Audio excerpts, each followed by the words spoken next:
আমার বাড়ির পাশেই আমার বিয়ে হয় 2016 সালের ডিসেম্বরের 28 তারিখে। তবে সম্পর্কের বিয়ে ছিল, ভালোবেসে দুজন বিয়ে করেছিলাম পরিবারের অমতে। বাবার বাড়ি থেকে এক বাড়ি পরেই আমার শ্বশুর বাড়ি, আর শাশুড়ি বিয়ের সময় ছিল বিদেশে, বাইরের একটি দেশে। বাড়িতে ছিলাম আমি, আমার হাজবেন্ড, শ্বশুর, দেবর, একটা ননদ। তার বিয়ে হয়ে গেছে অনেক আগেই। আর বলে রাখা ভালো, আমার হাজবেন্ড আমার বড় আপার ক্লাস ফ্রেন্ড ছিল, তাই বয়সের অনেক ডিফারেন্স ছিল আমাদের। আর একটা কথা, সেটা হলো আমার হাজবেন্ডের আগের একটা বিয়ে ছিল, সেই স্ত্রী ঘরে ছিল, একটা কন্যা সন্তান। আজ সেই সন্তানের বয়স 7 বা 8 বছর। তবে তখন সেই স্ত্রী আমার বিয়েরও 2 বছর আগে বিদেশে সৌদি আরবে যাওয়ার উদ্দেশ্যে তাকে ডিভোর্স দিয়ে চলে গেছে। তার সন্তানকে নিয়ে যায়নি, সেই সন্তান তার নানুর কাছে থাকে, অর্থাৎ রংপুরে। তাদের ডিভোর্স হয়ে গেলে 2 বছর পর আমার সাথে আমার হাজবেন্ডের বিয়ে হয়। তবে আমার পরিবার থেকে সবাই ছিল এর অমতে, কারণ আমি একজন অবিবাহিত মেয়ে এবং সে একজন বিবাহিত পুরুষ। তাই আমার পরিবার থেকে কোনোভাবেই মেনে নিচ্ছিল না। আর সে কারণেই আমি গোপনে বিয়ে করি, কাউকে না জানিয়ে, শুধু আমার শ্বশুরের মত নিয়ে। আমার ননদের বাসায় আমার বিয়ে হয়। 1.5 বছর ভালোই কাটল। হঠাৎ জীবনে কালো অধ্যায় নেমে আসলো 2018 সালে। আমার শাশুড়ি দেশে ফেরেন। দেশে ফিরে যখন বাড়িতে আসলেন তখন মোটামুটি ভালোই ছিল। তবে বলে রাখি, আমার শাশুড়ি আমাকে একটু অপছন্দ করতেন, কারণ আমার গায়ের রং ছিল কালো, আর আমার বাবার আর্থিক অবস্থাও তেমন ভালো ছিল না। তাই শাশুড়ির একটি অমতি ছিল এই বিয়েতে। প্রথম অবস্থায় শাশুড়ি আমার সাথে ভালোই ব্যবহার করছিলেন। আমিও নতুন নতুন মা কাছে পেয়ে তার মায়া, মমতা, স্নেহ, ভালোবাসায় সমস্ত অত্যাচার, ঘৃণা আমি সেগুলো চোখে দেখতে পাইনি, কারণ মুখোশের আড়ালে ছিল আমার প্রতি ঘৃণা ও রাগ। কিন্তু আমার অনেক ছোটবেলায় মা মারা গেছেন। আমার মা মারা গেছেন 2008 সালে। তাই মায়ের ভালোবাসা, স্নেহ আমি ওগুলো কিছুই চোখে দেখিনি। মাঝে মধ্যে শাশুড়ি আসার আগে আমার সাথে আমার হাজবেন্ডের খুঁটিনাটি ঝগড়া হতো, কিন্তু তখনও আমাদের মধ্যে তেমন বড় কোনো ঝামেলা হয়নি। সারাদিন আমি আর আমার হাজবেন্ড যত ঝগড়াঝাটি করি না কেন, রাতে দুজনেই সমস্ত রাগ, অভিমান ভুলে যেতাম। কিন্তু শাশুড়ি আসার পর থেকেই কেমন যেন উল্টোটা হওয়া শুরু করলো। আমার হাজবেন্ড আমার হাতের রান্না ছাড়া কিছুই খেতে ভালোবাসেন না। এখনো একই রকম আছেন। যে যাই করুক, সারাদিন চলে গেলেও রাতে সে আমার হাতের রান্না খেতে খুব ভালোবাসত। আমার বাবার বাড়ির কাছে হওয়ায় আমি কখনো বাবার বাড়িতে গিয়ে একটা রাত কাটাতে পারিনি, কারণ আমি কখনো চাইনি আলাদাভাবে থাকতে। হঠাৎ একদিন আমার আর আমার হাজবেন্ডের বিরাট এক ঝগড়ার সৃষ্টি হয়, সামান্য কিছু নিয়ে। বলে রাখা ভালো, আমার হাজবেন্ডের প্রথম স্ত্রীর সাথে আমার শাশুড়ি, ননদ, দেবর তারা সবাই কথা বলতেন, যোগাযোগ করতেন নিয়মিত এবং সেখানে যেতেনও। কিন্তু আমার হাজবেন্ডকে আমি কখনোই দেখিনি তার সাথে কথা বলতে। যখন শাশুড়ি বাড়িতে আসে তার 15 থেকে 20 দিন পর থেকেই আমার হাজবেন্ড গোপনে সেই আগের স্ত্রীর সাথে যোগাযোগ শুরু করেন। আমি একদিন বুঝতে পারায় সে একটু অন্যমনস্ক হয়ে যায়। তবে আমি কিছুই বলতাম না। আমার সামনে বসে আমার শাশুড়ি তার আগের ছেলের বউয়ের সাথে কথা বলতো, তবে আমি ওটাতেও কিছু মনে করতাম না, কোনো প্রতিবাদ করিনি। তারপরেও আমার জীবনের সেই কালো অধ্যায় যখন শুরু হলো 2018 থেকে, আমার জীবনে শুধুই দুঃখ আর কষ্ট। আমি যেন বাবার বাড়ি থেকে 4-5 দিন ঘুরে আসি, এরকম একটা কথা আমার শাশুড়ি আমাকে বলতেন। কিন্তু আমার বাবার বাড়ি কাছে। আমি বলতাম যে আমি শুধু শুধু ও বাড়িতে কেন যাব, আমার ভালো লাগে না, আর আপনার ছেলেও পছন্দ করে না। আর এগুলো বলাতে মাঝে মাঝে আমার হাজবেন্ডের সাথে আমার ঝগড়াও হতো। একদিন ঝগড়ার পর আমি আমার বাবার বাড়ি চলে আসি। সারাদিন কেটে গেল। রাতে মনে করলাম যে হয়তো আমার হাজবেন্ড আসবে, তাই তার জন্য রান্না করে খাবার রুমে নিয়ে বসে আছি। কিন্তু রাত 12টা বাজে, সে আসে না। তারপর এভাবেই পুরো রাতটা কেটে গেল। মাঝে মধ্যে আমি তাকে ফোন দিয়েছিলাম, তবে তার ফোন বন্ধ পাচ্ছিলাম। তাই ভাবলাম সে হয়তো রাগ করে ফোন বন্ধ রেখেছে। আমি ফজরের নামাজ শেষ করে শ্বশুর বাড়িতে চলে আসি। এসে দেখি আমার হাজবেন্ড ঘুমিয়ে আছে, আর আমি সকালে প্রতিদিনের মতো বাসি কাজ করে রান্নার জন্য রান্নাঘরে গেলাম। এগোতেই দেখি শাশুড়ি উঠে বের হয়ে আসলো। শাশুড়ি বলল, কি হয়েছে, এত সকালে রান্না করছো কেন? আমি বললাম, মা, অনেক সকালে উঠে পড়লাম, তাই ভাবলাম রান্না শুরু করি। তারপর শাশুড়ি বলল, তুমি কখন আসছো? বললাম, এই কিছুক্ষণ হলো। এভাবেই কেটে গেল 2 দিন। 3 দিনের মাথায় হলো বৈশাখী ঝড়ের মতো আমার সংসারে শুরু হলো এক দারুণ অশান্তি। হাজবেন্ড মোটেই আমাকে দেখতে পারছেন না। একদিন তো আমাকে প্রচুর পরিমাণে মারধর পর্যন্ত করলেন। এক পর্যায়ে গ্রাম্যভাবে ছাড়াছাড়ি হয়ে যাবার প্রস্তুতি হচ্ছিল। আমি জানতে পারি যে আমার শাশুড়ি নাকি গ্রামের খুব প্রভাবশালী একজন, আমি তার নাম উল্লেখ করছি না, ওই ব্যক্তিকে বলেছে যে আমাদের তালাক করিয়ে দিতে, কাবিনের টাকা দিয়ে দেবে, যে কোনো কিছুর বিনিময়ে যেন তালাক হয়ে যায়। কারণ শাশুড়ি জানতো যে আমার সাথে ওনার ছেলের তালাক হয়ে গেলে ওনার ছেলে সেই প্রথম স্ত্রীর বাড়িতে চলে আসবে, আবার তার সাথে বিয়ে দেবে, আর সে বিদেশে থেকে যে টাকা পয়সা এনেছে সেগুলো তার হবে। কিন্তু গ্রাম্যভাবে যখন সবাই বসলো তখন আমাকে জিজ্ঞেস করেছিল যে আমি কি করব, আমি কি আমার সংসারে ফিরে যেতে চাই নাকি বাবার বাড়িতে যেতে চাই। কারণ আমাকে খুব মারধর করেছিল, আমি খুবই অসুস্থ ছিলাম ওই মুহূর্তে। কিন্তু তবুও আমি বলেছিলাম না, আমি আমার শ্বশুর বাড়ি যাব, কারণ বিয়ে মানুষের জীবনে একটাই হয়, আর আমার সেটা হয়ে গেছে। তাই আমি যত কষ্টই হোক না কেন শ্বশুর বাড়িতেই ফিরে যেতে চাই। তারপর স্বাভাবিকভাবে আমি বাড়িতে চলে আসলাম। গ্রামের লোকজন সবাই মিলে আমাকে আমার শ্বশুর বাড়িতে ফিরিয়ে দিয়ে গেল। কিন্তু শাশুড়ির মনে তখন লেগেছিল আগুন, কারণ শাশুড়ি তো এটা চায় নাই। তাই শাশুড়ি গোপনে গেল আমার গ্রাম থেকে আরো একটু দূরের আরেকটি গ্রাম, সেই গ্রামটির নাম মোষখোলা, এবং সেখানে একজন কবিরাজ ছিলেন যিনি মানুষের ক্ষতি করার জন্য বিভিন্ন ধরনের কাজ করতেন। অর্থাৎ তিনি স্বামী স্ত্রী তালাক করানো ইত্যাদি যে সমস্ত বাজে কাজ আছে সেই কাজগুলোই তিনি করতেন। এবং সেখানে গিয়ে আমার শাশুড়ি তাকে আমার বিষয়ে জানায়, আমার কিছু চুল, আমার পরনের গোপন কিছু কাপড় তার কাছে নিয়ে যেতে হবে, এরকম একটা কথা তিনি বলেন আমার শাশুড়িকে। শাশুড়ি বাড়িতে ফিরে আসেন। তিনি জানতেন যে আমার মাথার চুল আমি কোথায় ফেলি, আমার শরীরের ব্যবহার করা কাপড় চোপড় কোথায় পরিষ্কার করতে রাখি, তাই সেই সুযোগ মতো সেগুলো ব্যবহার করে। বলতে গিয়ে আমার যে এত কষ্ট হচ্ছে তা আপনাকে বোঝাতে পারবো না। তখন থেকেই শুরু 2019 সাল নভেম্বরের 5 তারিখ। হঠাৎ আমি আমার শ্বশুর বাড়ির কাউকে দু চোখে দেখতে পারছি না, আমার হাজবেন্ডের সাথে কথা বলছি না। এমন একটা অবস্থা যেন আমি আমার শ্বশুর বাড়ি থেকে বের হয়ে আসতে পারলেই বাঁচি। তবে আমার এই অবস্থা দেখে আমার বাবার একটু সন্দেহ হয়েছিল, কারণ আমাকে যেভাবে মারধর করেছিল আমার হাজবেন্ড, তারপরেও আমি সেই বাড়ি যাওয়ার জন্য রাজি ছিলাম।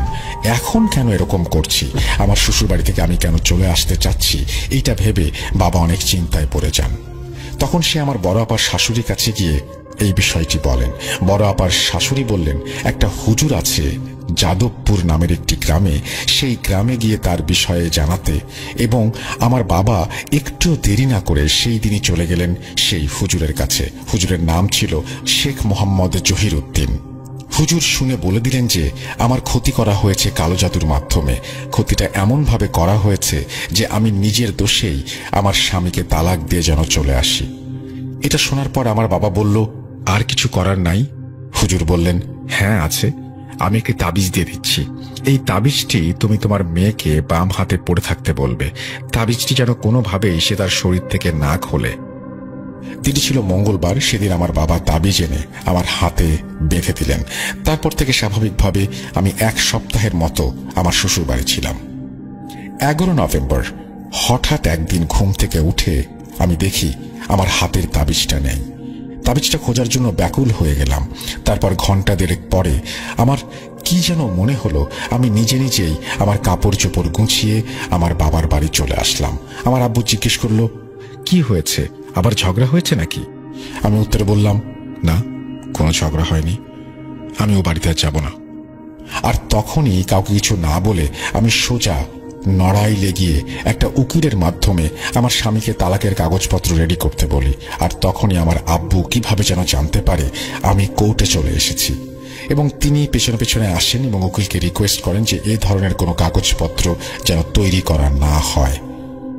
বলে রাখা ভালো, গোপনে আমার আব্বু একটা ভুয়া তালাকের কাগজ তৈরি করিয়েছিলেন, আর সেটা আমার শ্বশুর বাড়িতে শো করিয়েছিলেন যাতে আমার শাশুড়ির আসল চেহারা আমি ধরতে পারি। তাই আমার আব্বু ওখান থেকে আমাকে নিয়ে বাসায় চলে আসে।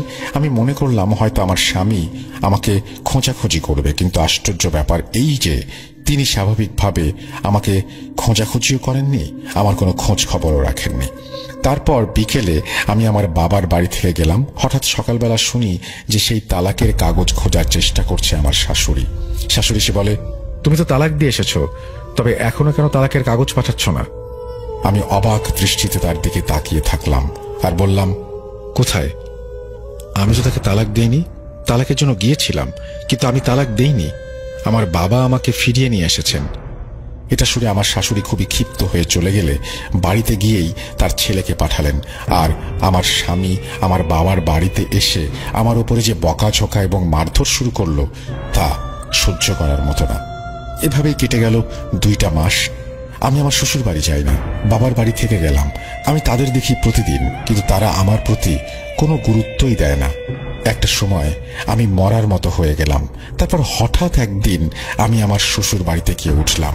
উঠলে দেখি সবাই স্বাভাবিক, কেউ আমার ওপরে আগের মতো রাগারাগি করছে না। আমার শাশুড়ি আমাকে ডেকে খেতে দিলেন। আমার স্বামী আমার জন্য ওষুধ আনতে গেলেন ডাক্তারের কাছে। তবে জানি না সেই সময় আমার শাশুড়ি আমাকে কি খাইয়েছিলেন। একেবারেই ওইখান থেকেই আজ অবধি আমার শরীর ভালো হলো না। 2 দিন শ্বশুর বাড়ি ছিলাম। তারপর হঠাৎ করে দেখি আমার ছাদের ওপরে বাড়ন্ত সিম গাছটি মারা গেল। একবার যেন মনে হলো গাছটা হয়তো রোদে শুকিয়ে গেছে, কিন্তু তখন ছিল বর্ষাকাল।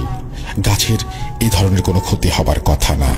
গাছটি একদিনের মাঝেই কেন মারা গেল আমি বুঝতে পারলাম না। গাছে অনেক সিম ধরেছিল। পরে জানতে পারলাম সেই হুজুরের মাধ্যমে আমার বাবা জানতে পেরেছিলেন আমাকে তাবিজ করা হয়েছিল যাতে আমি এই বাড়িতে না আসি, আমি যেন নিজের ইচ্ছাতেই আমার স্বামীকে তালাক দেই। তার কারণে এই তাবিজটি করা হয়েছিল। কিন্তু পরবর্তীতে হুজুরের দেয়া তাবিজে আমার শ্বশুর বাড়ির তাবিজের গুণ কেটে যায়। আমি বাড়িতে যখন চলে আসি তখনই সিম গাছটি মারা গেল। আমি বিষয়টা আমার স্বামীকে জানাই, কিন্তু বিষয়টা শুনে আমার স্বামী উত্তেজিত হয়ে আমাকে আবারও মারধর শুরু করে যে আমি যদি তাকে হাতে নাতে তার মায়ের এসব কারণ ধরিয়ে দিতে পারি তাহলে সে প্রতিবাদ করবে। তারপর এভাবেই কেটে গেল আরো 1 মাস। হঠাৎ একদিন আমার মাথায় এত পরিমাণ যন্ত্রণা হচ্ছিল যেন ইচ্ছে করছিল যে মাথার চুলটে ছিঁড়ে ফেলি। কি একটা অবস্থা! ঘুমোতে পারি না। ঘুমোলে মনে হতো কালো আকৃতির একটা ছায়ামূর্তি আমার সামনে দাঁড়িয়ে আছে। তাই দেখে আমি লাফিয়ে উঠে বসতাম। সারা রাত অন্ধকারে পুকুরের পাড়ে সিঁড়িতে বসে থাকতাম। কারোর সাথে কথা বলতাম না, সারাক্ষণ শুধু কান্নাকাটি করতাম। আব্বু ভাবতো আমি হয়তো টেনশনে এমন করছি, কিন্তু আসলে আমি আমার আব্বুকে বোঝাতে পারতাম না যে আমার সাথে কি হচ্ছে। আমি ভাত খেতে গেলে খাবারে দুর্গন্ধ লাগতো, বমি করতাম, খেতে পারতাম না। এইভাবে না খেয়ে না ঘুমিয়ে একটা পর্যায়ে মাথার যন্ত্রণায় আমি খুব অসুস্থ হয়ে যাই। তারপর আমাকে ঢাকা ন্যাশনাল ইনস্টিটিউট নিউরোসায়েন্স হসপিটালে অ্যাডমিট করা হয়। তখন ওখান থেকে বলে আমার শরীরে কোনো রোগ নেই, আমি একেবারেই সুস্থ। আমাকে যেন বাড়ি নিয়ে যাওয়া হয়। তারপর আমার বাবা 2 দিন পরে আমাকে বাড়িতে নিয়ে আসে। তখনই হলো দুর্ঘটনা। আমি ঘুমিয়ে থাকলে মনে হতো কেউ যেন আমার মাথায় আঘাত করছে, আর তখনই আমি চিৎকার চেঁচামেচি শুরু করতাম। নিজের মাথার চুল টেনে ছেঁড়ার চেষ্টা করতাম। আমার বাবা বা আমার মা বা আমার ছোট ভাই আমার কাছে আসলে আমি তাদেরকেও মারধর শুরু করতাম। এইভাবে একটা পর্যায়ে আমি পাগল হয়ে গিয়েছিলাম। সবাই আমাকে ধরে নিয়েছিল। সংসারের শোকে আমি অপ্রকৃতস্থ হয়ে গিয়েছি। আমার শাশুড়ি বা আমার স্বামী কিন্তু আমার খোঁজ নিতে আসেনি, আর এই কারণে আমি মনে মনে কষ্ট পেতাম। অবশেষে যার হাত ধরে, যাকে ভালোবেসে এত কিছু করলাম, মা বাবা ভাই বোন সব ত্যাগ করেছিলাম, আজ বিপদের সময় সেই স্বামীও আমাকে ত্যাগ করলো। এইটা ভেবে আমি ডিপ্রেশনে চলে যাই। তারপরে আমার অবস্থা প্রায় মরার মতো বলতে পারেন। আমি অর্ধেক মরা হয়েছিলাম, শুধু বসেই থাকতাম। কখন রাত কখন দিন কিছুই আমি টের পেতাম না। হঠাৎ একদিন সেই হুজুর আমাদের বাড়িতে আসেন। এসে আমাকে দেখে বলেন আমার নাকি খুব খারাপ অবস্থা, তাড়াতাড়ি আমার ব্যবস্থা নিতে হবে, না হলে আমি মারা যাব। তারপর হুজুর আমাকে নিয়ে ফজরের আজানের সময় আমাদের রুমে পাক পবিত্র করে আমাকে বসালেন। তারপর উনি কিছু দোয়া কালাম পাঠ করলেন। আমাকে পড়া পানি দিয়ে গোসল করতে বললেন। 3 রাস্তার মোড়ে আমার মা আমার আপা মিলে সেই হুজুরের পরে দেয়া পানি দিয়ে আমাকে গোসল করালেন। গোসল করিয়ে সাদা কাপড় পরিয়ে আমাকে হুজুরের সামনে বসালেন। বসানোর পরে হুজুরের সাথে ছিল তুলারাশির এক ব্যক্তি। সেই তুলারাশির ব্যক্তির হাত চালান দিয়ে আমাদের বাড়ি থেকে 9টা তাবিজ ওঠালেন। সেই তাবিজগুলোর একটি ছিল আমাদের রান্নাঘরের চুলার ভেতর, আরেকটি ছিল বাড়ির পশ্চিমে পাশের আম গাছের ডালে ঝুলন্ত অবস্থায়। আমার পরনের কাপড় দিয়ে পেঁচিয়ে সেটাকে বাঁধা হয়েছিল। তাবিজটা যত বাতাসে দুলবে ততই নাকি আমি পাগলের মতো আচরণ করব। 3 নম্বরটা ছিল আমার শ্বশুর বাড়ির সোজাসুজি মাঝ বরাবর যে রাস্তা, সেই রাস্তার মাঝে দেয়া হয়েছিল কারণ যাতে আমি আমার শ্বশুর বাড়ি যাওয়ার নাম না নিই। 4 নম্বরটা ছিল আমার রুমের ভেতরে ভেন্টিলেটরের ভেতরে, যাতে আমার স্বামী আমার সাথে কোনো রকমের যোগাযোগ না করে, আমার চেহারাও যেন সে না দেখে। 5 নম্বরটা দিয়েছিল আমার বাড়ি ঢোকার রাস্তার সামনে, যাতে আমি বাড়ি থেকে বের হয়ে নিজের ইচ্ছায় আমার স্বামীকে তালাক দিয়ে আসি। 6 নম্বরটা রেখেছিল আমার বাড়ির উঠোনের মাঝে পুঁতে, রূপোর তাবিজ ছিল সেটি, এবং পুঁতে রাখা হয়েছিল যাতে আমি যতই ওখানে পা দেব ততই আমার মাথায় যন্ত্রণা বাড়বে, স্বামীকে দেখতে পারবো না এবং তার থেকে ক্রমশ দূরে সরে যাব। 7 নম্বরটা দিয়েছিল পুকুর পাড়ে একটি গাছের ডালে, যাতে আমি সারাক্ষণ পুকুর পাড়ে বসে থাকি, আমার যাতে খাওয়া ঘুম বন্ধ হয়ে যায়, আমি যেন আস্তে আস্তে শুকিয়ে যাই। 8 নম্বরটা দিয়েছিল আমার বালিশের নিচে আমি যেন ঘুমালে আজে বাজে স্বপ্ন দেখি, আর আমি যেন ঘরে থাকতে না পারি। আমার বালিশে ছিদ্র করে বালিশের তুলার সাথে তাবিজটা মিশিয়ে দেওয়া হয়েছিল। 9 নম্বরটা দিয়েছিল আমার বারান্দার দেয়ালে, ওটা নাকি জিনের দ্বারা লেখানো হয়েছিল, দেয়ালের রঙের সাথে মিশিয়ে দেওয়া হয়েছিল সেটি যাতে চোখে না ধরা পড়ে, এবং 9 নম্বর তাবিজটি আমাদের কারোরই চোখে পড়েনি। অবশেষে হুজুর যখন 9টি তাবিজ সব জায়গা থেকে বের করে সামনে নিয়ে আসলেন, তখন ওই মুহূর্তের দৃশ্যটা ছিল খুব ভয়ঙ্কর, যেন একটি পাথর চাপা দিয়ে যাচ্ছে আমাকে, সব প্রশ্নের উত্তর যেন গুলিয়ে যাচ্ছে। কিছুতেই ভাবতে পারছি না যে আমার শাশুড়ি, যাকে আমি মায়ের মতো ভালোবেসেছি, স্নেহ করেছি, সে কিভাবে আমার সাথে এগুলো করলো। খারাপ, তারপরেও আমি ভাবছিলাম যে হুজুর এগুলো কি বলছেন। তবু আমি বলেছিলাম যে ডাক্তার বলল যে আমার কিছু হয়নি। আমার আব্বুকে বোঝালাম যে টেনশন না করতে, হুজুর এগুলো মিথ্যা বলছে। তারপর হুজুর যা করলো তা আমি দেখার জন্য একেবারেই প্রস্তুত ছিলাম না। ওটা দেখার পরে শাশুড়ির ওপরে এত ঘৃণা হলো যে বলেও বোঝাতে পারবো না। আব্বুর কাছ থেকে যা শুনলাম তা ছিল এরকম, হুজুর আমার ওপর আতর আর আগরবাতির ধোঁয়া দিচ্ছিল। আগরবাতির ধোঁয়া আমার নাকে দেয়া মাত্রই আমি নাকি বলা শুরু করেছিলাম, আমাকে আমার শাশুড়ির বাড়িতে যেন আর মনের ভুলে কখনো ফিরিয়ে না দেয়া হয়, আমি যেন কোনো মামলা মোকদ্দমায় না যাই। তার বিনিময়ে জিনটাকে নাকি আমার জান দেওয়ার কথা বলেছিল। তাই বলে আমি খুব কান্নাকাটি করেছিলাম। পরে আমার শরীরকে বশ করা হয়েছিল। হ্যাঁ, আমি ওকে সুস্থ করে দিব, কিন্তু তার বিনিময়ে ওর জীবনের যে কোনো একটা জিনিস ও হারাবে। এই শর্তে রাজি হলে জিন সুস্থ করে দেবে আমাকে। আচ্ছা, তিনি যেভাবে লিখেছেন এভাবে বোঝাটা খুব মুশকিল। আমি একটু বলি যে কোনো একটা ভাবে প্রমিস করা হয় এরকম যে সেই সম্পর্ক যদি ছিন্ন করে বা ওই বাড়িতে না যায় বা সব মামলা মোকদ্দমা কোনো কিছু না হয়, তাহলে যেটা হবে সেটা হচ্ছে জীবনের বিনিময়ে এরকম একটা শর্ত দেওয়া হয়েছিল। আমি ঠিক জিনিসটা খুব ক্লিয়ার না, আমি আরো একবার পড়ার চেষ্টা করছি যে হুজুর যেটা বলেছিলেন সেটা হচ্ছে যে স্বামীর কাছে আমি যেন স্বেচ্ছায় তালাক দেই, এবং তার বিনিময়ে জিনকে দেওয়ার কথা ছিল হচ্ছে যিনি লিখছেন তার জীবন। এবং তারপরে হুজুর একটা সমাধানের জায়গায় নিয়ে আসেন, তখন বলেন যে তার জীবনের খুব গুরুত্বপূর্ণ একটা জিনিস জিনটিকে দিয়ে দিতে হবে, তাহলে সেই শর্তে হয়তো জিনটা রাজি হবে, এরকম একটা কথা তিনি বলেছিলেন আর কি। তো যাই হোক, আমি আবারও পড়ে যাচ্ছি যেভাবে লিখেছেন উনি সেভাবেই। কিছুক্ষণ পর আমি খুব কান্নাকাটি করি কিছুক্ষণ, এবং এবং তিনি আমাকে বলেন যে একটা খুব মূল্যবান জিনিস আমার কাছ থেকে নেবেন। কিছুক্ষণ পর আমার হুঁশ ছিল না। আমি আব্বুকে বললাম যে হ্যাঁ, আমি আমার আব্বু তখন বলেছিলেন যে আমার মেয়ের জন্য আমি সব কিছু করতে পারি, আমার মেয়ের জীবন যেন ভালো হয়ে যায়, সেজন্য সুস্থ হয়ে ওঠে, কি চায় সে। তারপরে আমার কাছে যে জিনটি ছিল, সেই জিনটি যেটা চেয়েছিল সেটা হচ্ছে আমার চোখের দৃষ্টি সে নিয়ে যাবে, এবং 50-60 বছরের বৃদ্ধ যেমন চোখে ঝাপসা দেখে, আমিও নাকি সেরকম ঝাপসা দেখব, এবং তার বিনিময়ে সে আমাকে সুস্থ করে দেবে। আর বাকি ঘটনা আমি আপনাকে বলতে পারবো না রাসেল ভাই, কারণ আমার জীবনে এত বড় একটা দৃশ্য আমি আজ পর্যন্ত ভুলতে পারি না। আমি ঘুমোতে পারি না, রাতে সেই দৃশ্যটা মনে পড়ে যায়। আজও আমি 19 সাল থেকে 22 সাল এই 2টা বছর আমি এখনো চোখে ভালো মতন দেখতে পাই না, আমি বই পড়তে পারি না, আমি নিজের নখ কাটতে পারি না, কারণ চোখে এতই সমস্যা। তবে অনেক বড় বড় ডাক্তার দেখিয়েছি, যেমন Dhaka Khamarbari Islamic eye hospital, Gopalganj Sheikh Rehana eye hospital, Khulna Bangladesh eye care hospital, এমনকি আমি ভারতের মাদ্রাজে গিয়েও আমার চোখের অপারেশন করাই। 6 লাখ টাকা সেখানে খরচ করে এসেছি, এখনো আমি চোখে দেখতে পাই না। খুব কষ্ট করে আপনাকে ভয়েসে টাইপ করে পাঠাচ্ছি। আমি খুবই দুঃখিত, আমি আসলে বুঝতে পারি, তাই জন্য লেখাগুলো এরকম লাগছিল।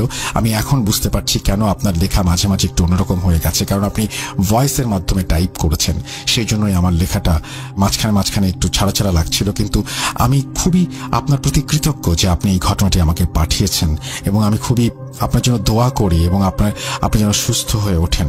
যাই হোক, তিনি আমাকে এই ঘটনাটি জানিয়েছেন এবং তিনি তারপরে বলছেন যে ঘটনাটা জানালাম রাসেল ভাই, জানি না কতটা নিকৃষ্ট, নিচে নামলে মানুষ এমন কিছু করতে পারে। এখনো আমার শাশুড়ির জন্য দোয়া করি যেন আল্লাহ তাকে হেদায়েত দেন।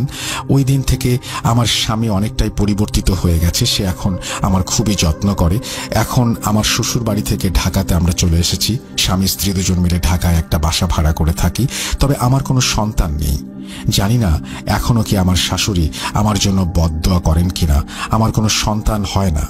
আমি আল্লাহ তাআলার কাছে দোয়া করি আল্লাহ তাআলা যেন তাকে হেদায়েত করেন, এবং আমার আব্বু আম্মু ও পরিবারের অন্য সদস্যদের নামে মামলা করার জন্য উনি প্রস্তুতি নিয়েছিল, বা অনেক কিছু সাক্ষী জোগাড় করেছিল, আমাকে বশ করার চেষ্টা করেছিল। সেই দিনটাতে হুজুরকে জিজ্ঞেস করা হয়েছিল যে কার দ্বারা আমার এই ক্ষতি করা হয়েছে। সেই দিন হুজুর তার নামও বলেছিল, যার কাছে গিয়ে আমার শাশুড়ি আমার ক্ষতি করার সমস্ত ব্যবস্থা করে এসেছিলেন। আমি আল্লাহকে বিশ্বাস করি, আমি জানি একদিন হলেও আমার শাশুড়ি আমাকে মেনে নেবেন এবং আমাকে বুঝতে পারবেন, এবং আমি সেই বিশ্বাসেই এখনো বেঁচে আছি। এই কথা অলৌকিক নাকি অন্য কিছু জানি না, তবে ওই রাতটার কথা সারা জীবন মনে থাকবে। বছর 3 আগের ঘটনা। 250 বেড হাসপাতাল, খুলনা মেডিকেল কলেজ থেকে সোনাডাঙ্গার দিকে আসছিলাম বাইকে করে। পথিমধ্যে রওশনারা ক্লিনিকের কিছু আগে ঘটেছিল ঘটনাটি। বাইকের স্পিড 30 কিলোমিটার হবে হয়তো। আমি বাইক চালাচ্ছিলাম এবং পেছনে এক স্যার ছিল। আমরা কথা বলছিলাম আর বাইক চালাচ্ছিলাম। সন্ধ্যা 7টা কি 7:30টার দিকে হবে সময়টা। শীতের সময় রাস্তা প্রায় ফাঁকা বললেই চলে। চারিদিকে শুনশান আর কুয়াশার চাদর দিয়ে ঘেরা। অনেক দূরে দূরে একটা রোড লাইট টিপ টিপ করে জ্বলছে। কুয়াশার চাদর ভেদ করে কোনো মতে আলো রাস্তায় এসে পড়ছে। হঠাৎ করেই ডিভাইডারের ওপর থেকে একটি কুকুর লাফিয়ে পড়ল বাইকের সামনে। স্যারও বলে উঠল, কুকুর। আমিও দিব্যি দেখলাম একটি কুকুর লাফিয়েই পড়ল। আমি হাইড্রোলিক এবং পায়ের ব্রেক চেপে গাড়ি স্টপ করে দিলাম। পেছন থেকে স্যার হুমড়ি খেয়ে আমার উপরে পড়ল, আর হেলমেটের সাথে আঘাত লেগে তার চশমাটা ফেটে গেল। ভাগ্যিস পেছনে কোনো চলন্ত গাড়ি ছিল না, তাই বড় ধরনের কোনো দুর্ঘটনা হয়নি। আমি বাইক থেকে নেমে কুকুর খুঁজতে লাগলাম। কুকুর তো বাইকের সামনেই পড়ল, এবং আমি নিশ্চিত ছিলাম যে কুকুর হয়তো বড় ধরনের কোনো আঘাত পেয়েছে। কিন্তু আজব ব্যাপার, রাস্তার মাঝে বা আশেপাশে কোনো কুকুর নেই, আর কুকুরটা এমন জায়গায় লাফ দিয়ে পড়েছিল, শিওর ছিলাম যে কোনো আঘাত পেয়েছে। সো তাড়াতাড়ি উঠে দৌড়ে চলে যাব সেরকম হওয়ারও কোনো সম্ভাবনা নেই। স্যারও কুকুরটাকে খুঁজতে লাগলো এবং জিজ্ঞাসু দৃষ্টিতে আমার দিকে তাকালো। হঠাৎ রাস্তার পাশে এক বৃদ্ধ বয়স্ক চাচার ডাক শুনতে পেলাম। আমাকে বলল, বাবা, কি খোঁজো? যা খোঁজো তা তো পাবে না। আমি বললাম, চাচা, একটা কুকুর লাফিয়ে পড়লো বাইকের সামনে, কিন্তু কি হলো বুঝতে পারলাম না কিছু। কুকুর গেল কই আর দেখতে পাচ্ছি না। বয়স্ক চাচা একটু মুচকে এসে বললেন, বাবা, ভাগ্যিস তোমার বড় ধরনের কোনো ক্ষতি হয়নি। তুমি আল্লাহর নাম করতে করতে বাড়ি যাও, বড় ধরনের ক্ষতির হাত থেকে বেঁচে গেছো। আমি হতভম্ব হয়ে কুকুর খুঁজতেই লাগলাম। চাচা বলল, তুমি কুকুর খুঁজেই পাবে না, ওটা কুকুর ছিল না। মাঝে মাঝে এমন অনেকেই এখানে অনেক কিছু দেখে। চাচার কথাবার্তা কেমন অদ্ভুত আর গম্ভীর লাগছিল, তাই আমি কথা না বাড়িয়ে বাইক স্টার্ট দিয়ে চলে আসলাম। কিন্তু ভয় মনের মধ্যে ঢুকে গেছে মারাত্মকভাবে। বাইক চালাতে পারছি না, হাত পা কাঁপছে, ভয়ের আভাস শিরা দিয়ে বয়ে চলেছে। শরীর দিয়ে এই শীতের রাতেও ঘাম ঝরছে। স্যার আমার অবস্থা বুঝতে পেরে নিজেকে সামলে আমাকে সাহস দিতে লাগলো, কিন্তু আমি নিজেও সেই বিশাল আকারের ভয় পেয়েছি। এরপর সৃষ্টিকর্তার নাম নিতে নিতে বাসায় পৌঁছালাম। ওই ঘটনার পর থেকে 1 সপ্তাহ বাইকে হাত দেইনি। পরবর্তীতে যখনই রাতে বাইক চালাই, মনে হয় এই বুঝি কুকুর লাফিয়ে পড়ল বাইকের সামনে। এই বলে মামা একটু থামলেন। তখন আমি জিজ্ঞেস করলাম, মামা এরকম ঘটনা ওই জায়গা থেকে আরো কারো সাথে হয়েছে কিনা? তখন মামা বললেন, ওইখানে এরকম ঘটনার শিকার আরো অনেকে হয়েছে। ঘটনার পরদিন এই অভিজ্ঞতা সম্পর্কে ফেসবুকে একটা পোস্ট করেছিলাম, সেখান থেকে এই ঘটনার সত্যতা পাই এবং আরো অনেকে এই অভিজ্ঞতার শিকার করেছেন বলে জানতে পারি। এখানে বলে রাখা ভালো, আমার মামা খুলনা ভিত্তিক অনলাইন বিজনেসের একটি গ্রুপের অ্যাডমিন। সেই সুবাদে অনেকে চেনেন, জানেন এবং গ্রুপে পোস্ট করার মাধ্যমে সকলে এর সত্যতা সম্পর্কে জানান। অনেকে ওই জায়গায় এই অভিজ্ঞতার শিকার হয়েছে বলেও জানায়। ফেসবুকের এই পোস্ট সূত্রে জানতে পারি ওই জায়গায় একটা কবরস্থান রয়েছে। মাঝরাতে কিংবা সন্ধ্যা রাতে ওই রাস্তা দিয়ে গেলে অনেকের সাথে এরকম ঘটনা ঘটে। বিভিন্ন জন বিভিন্ন রকমের জন্তু, বিভিন্ন আকৃতির মানুষ দেখতে পায়। অনেকে আবার ছোট বাচ্চা হামাগুড়ি দিয়ে হেঁটে যাচ্ছে দেখতে পায়। মাঝে মাঝে দুর্ঘটনাও ঘটে। যারা বাইক চালায় বা গভীর রাতে গাড়ি চালায় তারা অনেকেই এমন ঘটনার সাক্ষী হন। তার জন্য কলেজে যাই। কলেজ থেকে অ্যাডমিট কার্ড নিয়ে বের হব, তখনই আমার খুব পুরনো একটা বন্ধুর সাথে দেখা হয়। দুজনে কলেজ থেকে অ্যাডমিট কার্ড নিয়ে গল্প করতে করতে যাচ্ছিলাম। যেহেতু অনেক ভালো বন্ধু, কলেজে যখন প্রথম ভর্তি হয় তখন একসাথে কলেজ হোস্টেলে ছিলাম। একই ডিপার্টমেন্টে পড়তাম, পাশাপাশি হোস্টেলে একই রুমে থাকতাম। সে কারণে বন্ধুত্বটা একটু বেশি ঘনিষ্ঠ ছিল। আমার সেই বন্ধুর নাম হৃদয়, বাসা নওগাঁ জেলা আত্রাই থানায়। কথায় কথায় তাকে এক পর্যায়ে জিজ্ঞেস করে বসি, বন্ধু তোর শরীর দিন দিন কেমন শুকিয়ে যাচ্ছে, বড় কোনো অসুখ বিসুখ হয়েছে নাকি? তখন আমার একটা হাত নিয়ে তার ডান হাতের কনুইয়ের একটু ওপরে রাখলো এবং বলল, এটা কি দেখো, কিছু আন্দাজ করতে পারো? শার্টের ওপরে হাত দিয়ে আমি একটু আমতা আমতা করে বলি, মনে হচ্ছে একটা তাবিজ। তখন হৃদয় বলল, হ্যাঁ বন্ধু, তাবিজ এটা। তখন একটু আগ্রহ নিয়ে জিজ্ঞেস করলাম, কিসের তাবিজ এটা? তখন হৃদয় বলল, আমার উপর ব্ল্যাক ম্যাজিক করা হয়েছে। আমি তখন মনে মনে একটু খুশি হলাম, কিন্তু মেঘ না চাইতে বৃষ্টি। অনেক দিন থেকে একটা ব্ল্যাক ম্যাজিকের ঘটনা খুঁজছিলাম ভূত.com-এ পাঠানোর জন্য। আমি হৃদয়কে বেশ আগ্রহ নিয়ে বললাম, তোমার সাথে কি হয়েছে বিস্তারিত বলো তো।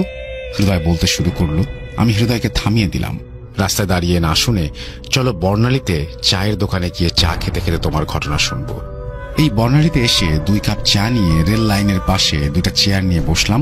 হৃদয় তখন চায়ের কাপে চুমুক দিতে দিতে ঘটনা বলা আরম্ভ করলো। হৃদয় যেভাবে বলেছে আমিও সেভাবেই বলছি। আসলে আমার জীবনে ছোটবেলা থেকে এরকম অনেক ঘটনা হয়েছে। আমাদের খুব কাছের একটা মানুষ আমার উপরে কালো জাদু করেছিল, যার জন্য আমার শরীরের এই অবস্থা দেখছো। আর যে তাবিজটা, সেটাও ওই জন্য বাধা। যেন আমি একবার কালো জাদু শিখতে গিয়েছিলাম। বাদ দাও সেসব কথা। কালো জাদু শিখতে গিয়ে কি হয়েছিল সেসব পরে একদিন বলবো। এখন শোনো আমার উপরে কিভাবে কালো জাদু করা হয়েছিল। সময় 2018। আমি তখন এসএসসি পাশ করে রাজশাহীতে তোমাদের সাথে ডিপ্লোমা ইঞ্জিনিয়ারিং এ ভর্তি হয়েছি। ছুটিতে গ্রামের বাড়িতে যাওয়ার পর দেখি আমার বড় মা, মানে আমার বড় চাচার বউ, নানা রকমের পিঠা, অনেক ধরনের তরকারি তৈরি করে আমাদের বাড়িতে নিয়ে যেত। মা সেগুলো আমাকে খেতে দিত না। আমি যদি মাকে জিজ্ঞেস করতাম কেন খেতে দিবা না, কি সমস্যা, মা কিছু বলতো না, কিন্তু খেতে দিত না। এমনি এক ছুটিতে গ্রামের বাড়িতে গিয়েছি। আমার বড় মা আমাকে এসে বলছে, বাবা হৃদয়, আমাকে একটা কবুতরের বাচ্চা জবাই করে দাও তো। আমি তার কথা মতো জবাই করে দিয়েছি। রাতের বেলা সেই কবুতরের মাংসের একটু তরকারি আমাদের বাড়িতে দিয়ে যায়। মা আমাকে কিছুতেই খেতে দেবে না। কবুতরের মাংস ছিল আমার খুব পছন্দের, তাই 2 টুকরা মাংস খেয়ে নেই। তারপর 10 থেকে 15 দিন পর মূলত আসল সমস্যা শুরু হয়। এক রাতে শুয়ে শুয়ে ফোনে ফেসবুক দেখছিলাম। হঠাৎ আমার রুমের পশ্চিমের জানালার কাছ থেকে কড়মড় কড়মড় শব্দ শুনতে পাচ্ছি। প্রথমে ভেবেছিলাম কুকুর হয়তো হাড় চিবাচ্ছে, কিন্তু একটু পর ক্রমশ এই শব্দ বেড়ে যাচ্ছে। এক সময় জানালার কাছে গেলে বুঝতে পারি পশ্চিমের জানালা থেকে দক্ষিণের জানালায় কে যেন হেঁটে চলে গেল, এবং দক্ষিণের জানালা তো কেউ যেন দাঁড়িয়ে আছে, মহিলা বা পুরুষ, এবং মহিলা বা পুরুষ মিশ্রিত কর্কশ একটা কণ্ঠস্বর শুনতে পেলাম। শব্দ শুনতে পাচ্ছিস? শব্দ ঠিক এইভাবে কড়মড় করে হাড় চিবিয়ে খাবো। আমি প্রথমে ভেবেছিলাম কে হয়তো দুষ্টুমি করে আমাকে ভয় দেখাচ্ছে। সেদিন রাতে শুয়ে পড়ি, আর কোনো সমস্যা হয়নি। কিছুদিন পরে এক রাতে হঠাৎ বাথরুমে যাওয়ার জন্য রুম থেকে বের হয়েছি। বলে রাখা ভালো, আমাদের বাড়ির চারিদিকে প্রাচীর দিয়ে ঘেরা, বাথরুমও বাড়ির ভেতরে, কিন্তু বাড়ির আঙিনায় টিউবওয়েল। বাথরুম থেকে বের হয়ে হাত মুখ ধোয়ার জন্য যেই টিউবওয়েলের কাছে হাতল ধরেছি, তখন আমার চোখ ওপরে যায়। আমি যা দেখি কোনো মানুষ যেন তা না দেখে এবং দেখতে চাইবে না, কোনো মানুষ সেটি দেখার জন্য প্রস্তুত নয়। আমি দেখি একটি বিশাল কালো অবয়ব দাঁড়িয়ে আছে, তার এক পা বাথরুমের ছাদে, অন্য পা প্রাচীরের চালের ওপরে, এবং আশ্চর্যজনক বিষয় হলো তার চুলগুলো একবার মহিলাদের মতো কোমর পর্যন্ত নেমে আছে, পরক্ষণে আবার চুলগুলো ছোট পুরুষের মতো লাগছে, এবং তার চোখগুলো কেমন যেন গোলাকার এবং একটু মনে হচ্ছে জলজল করছে, এরকম তার চেহারা, এবং বিদঘুটে একটা আকৃতি তার। এটা দেখার পর আমার শির দ্বারা দিয়ে যেন হিমেল স্রোত বয়ে গেল। আমি এটা দেখে এক দৌড়ে ঘরে চলে গেলাম।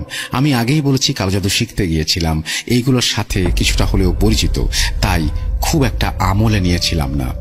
পরদিন সকালে আর কোনো সমস্যা হলো না। সমস্যা শুরু হয় তার ঠিক কয়েকদিন পর। একদিন দুপুরে খাওয়ার শেষ করে কিছুক্ষণ বিশ্রাম নিয়ে প্রতিবেশী এক ভাইয়ের সাথে আমরা আত্রাই বাজারে গিয়েছিলাম, ভাইয়ের এবং আমার কম্পিউটারে কিছু অ্যাক্সেসরিজ কেনার জন্য। অ্যাক্সেসরিজ কিনে বের হয়ে ভাই আর আমি আখের রস খেয়ে বাড়ির উদ্দেশ্যে একটা ভ্যান নিয়ে রওনা দেই। বাড়ি আসার পথে একটা শ্মশান পড়ে, সেটা পার হয়ে আসতে হয়। শ্মশানের কাছে আসতেই ভ্যানটা অটোমেটিক বন্ধ হয়ে যায়। তখন মাত্র দুপুর গড়িয়ে বিকেল হয়েছে। ভ্যানটা ছিল ব্যাটারি চালিত। ভ্যানওয়ালা ভ্যান থেকে নেমে বলল, ভাই, ভ্যানের পিকআপ নষ্ট হয়ে গেছে, আর যাওয়া যাবে না, আপনারা অন্য একটা ভ্যান নিয়ে চলে যান। তখন ভ্যান থেকে নেমে হেঁটে আসার সময় মনে হলো আমাকে কে যেন কেউ মাটিতে ঠেসে ধরেছে, মনে হচ্ছে মাটির ভেতরে ঢুকিয়ে দেবে।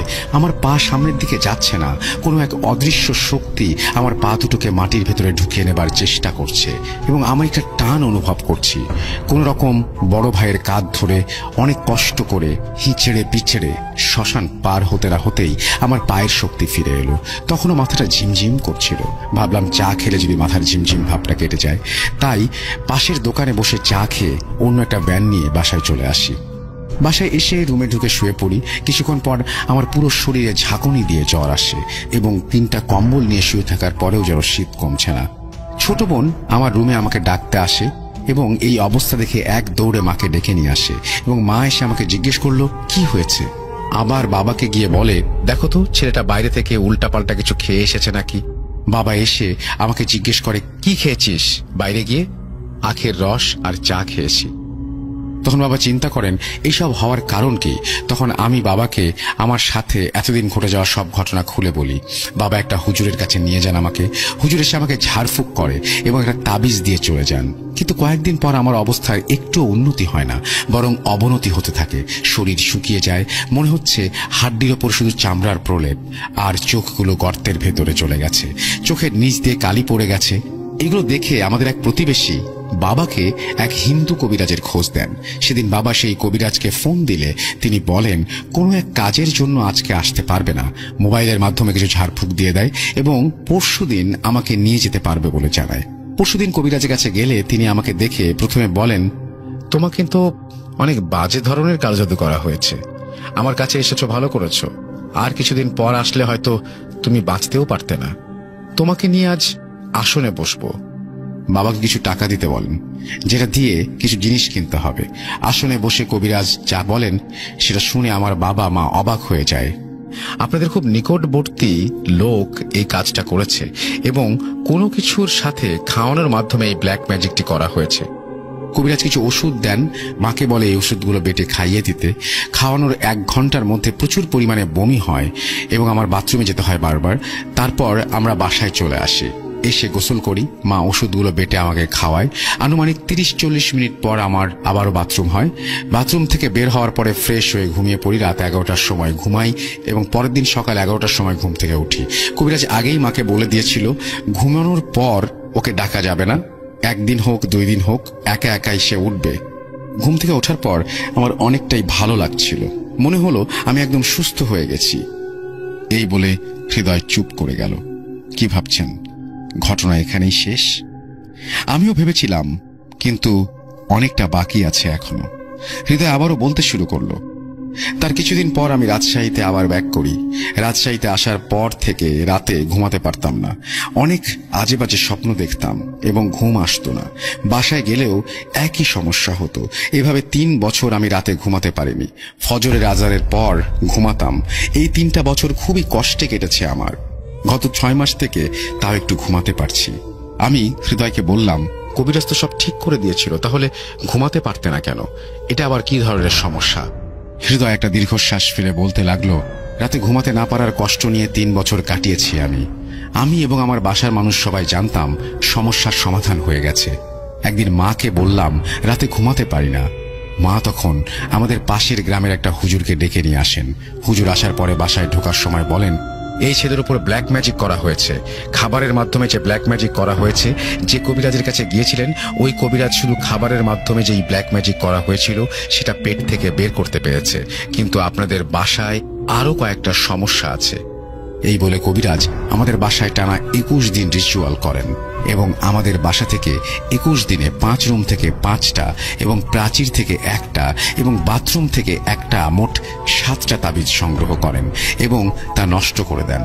পরে আমাকে একটা তাবিজ তৈরি করে দেন, বর্তমানে যেটা আমার হাতে বাঁধা আছে। এই তাবিজ নেওয়ার পর থেকে আমি রাতে কিছুটা হলেও ঘুমাতে। 16 সালের ডিসেম্বর মাসের শেষের দিকে, তখন শীতকাল। শহরের তুলনায় গ্রামে অনেক আগেই শীত পড়ে যায়। প্রতি বছরের ন্যায় ওই বছরও হাতে ব্যাট নিয়ে চলে যাই ব্যাডমিন্টন খেলতে উত্তর পূর্ব বানিয়ারি স্কুল মাঠে। আমাদের বাজার থেকে স্কুল মাঠের দূরত্ব প্রায় 1 কিলোমিটার। হেঁটে যেতে প্রায় সময় লাগে 10 মিনিটের মতো। প্রতিদিন রাতে 8টা থেকে 11টা পর্যন্ত ব্যাডমিন্টন খেলে বাসায় ফিরে আসতাম। আগে বলে রাখি, স্কুল মাঠে শুধু আমি একাই বাজার থেকে ওখানে খেলতে যেতাম, একাই ফিরে আসতাম। বাজারে ব্যাডমিন্টন মাঠের সিনিয়ররা খেলতো বলে ওখানে খেলতে যেতাম না। তো একদিন রাতে খেলতে খেলতে কখন যে রাত 1টা বেজে গেল সেদিকে কোনো খেয়ালই নেই। আমরা খেলায় তখনও উন্মাদ। তো সবকিছু গোছাতে গোছাতে রওনা দিতে দিতে আমার রাত 1:30 বেজে গেল। স্কুল থেকে বাসায় যাওয়ার রাস্তার পাশ দিয়ে বয়ে গেছে নদী। মিডল পয়েন্ট অর্থাৎ মাঝ বরাবর আসলে 2 পাশ ঘিরে বিশাল বড় বাঁশঝাড়। বাঁশঝাড়ের বাগানটি এত বড় যে দিনের বেলায়ও রাস্তাটি অন্ধকারে পরিণত হয়। দেখতে এমন লাগতো যে প্রকৃতির অপরূপ ছায়া দাঁড়িয়ে আছে, কিন্তু কে জানতো যে এক রাতে এই প্রকৃতি আমাদের জীবনের কাল হয়ে দাঁড়াবে।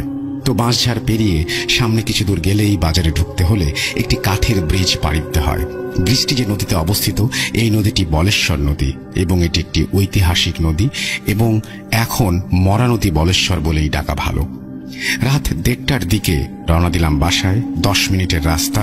মোবাইলের টর্চ জ্বালিয়ে মিউজিক লাউড স্পিকার দিয়ে হাঁটছি।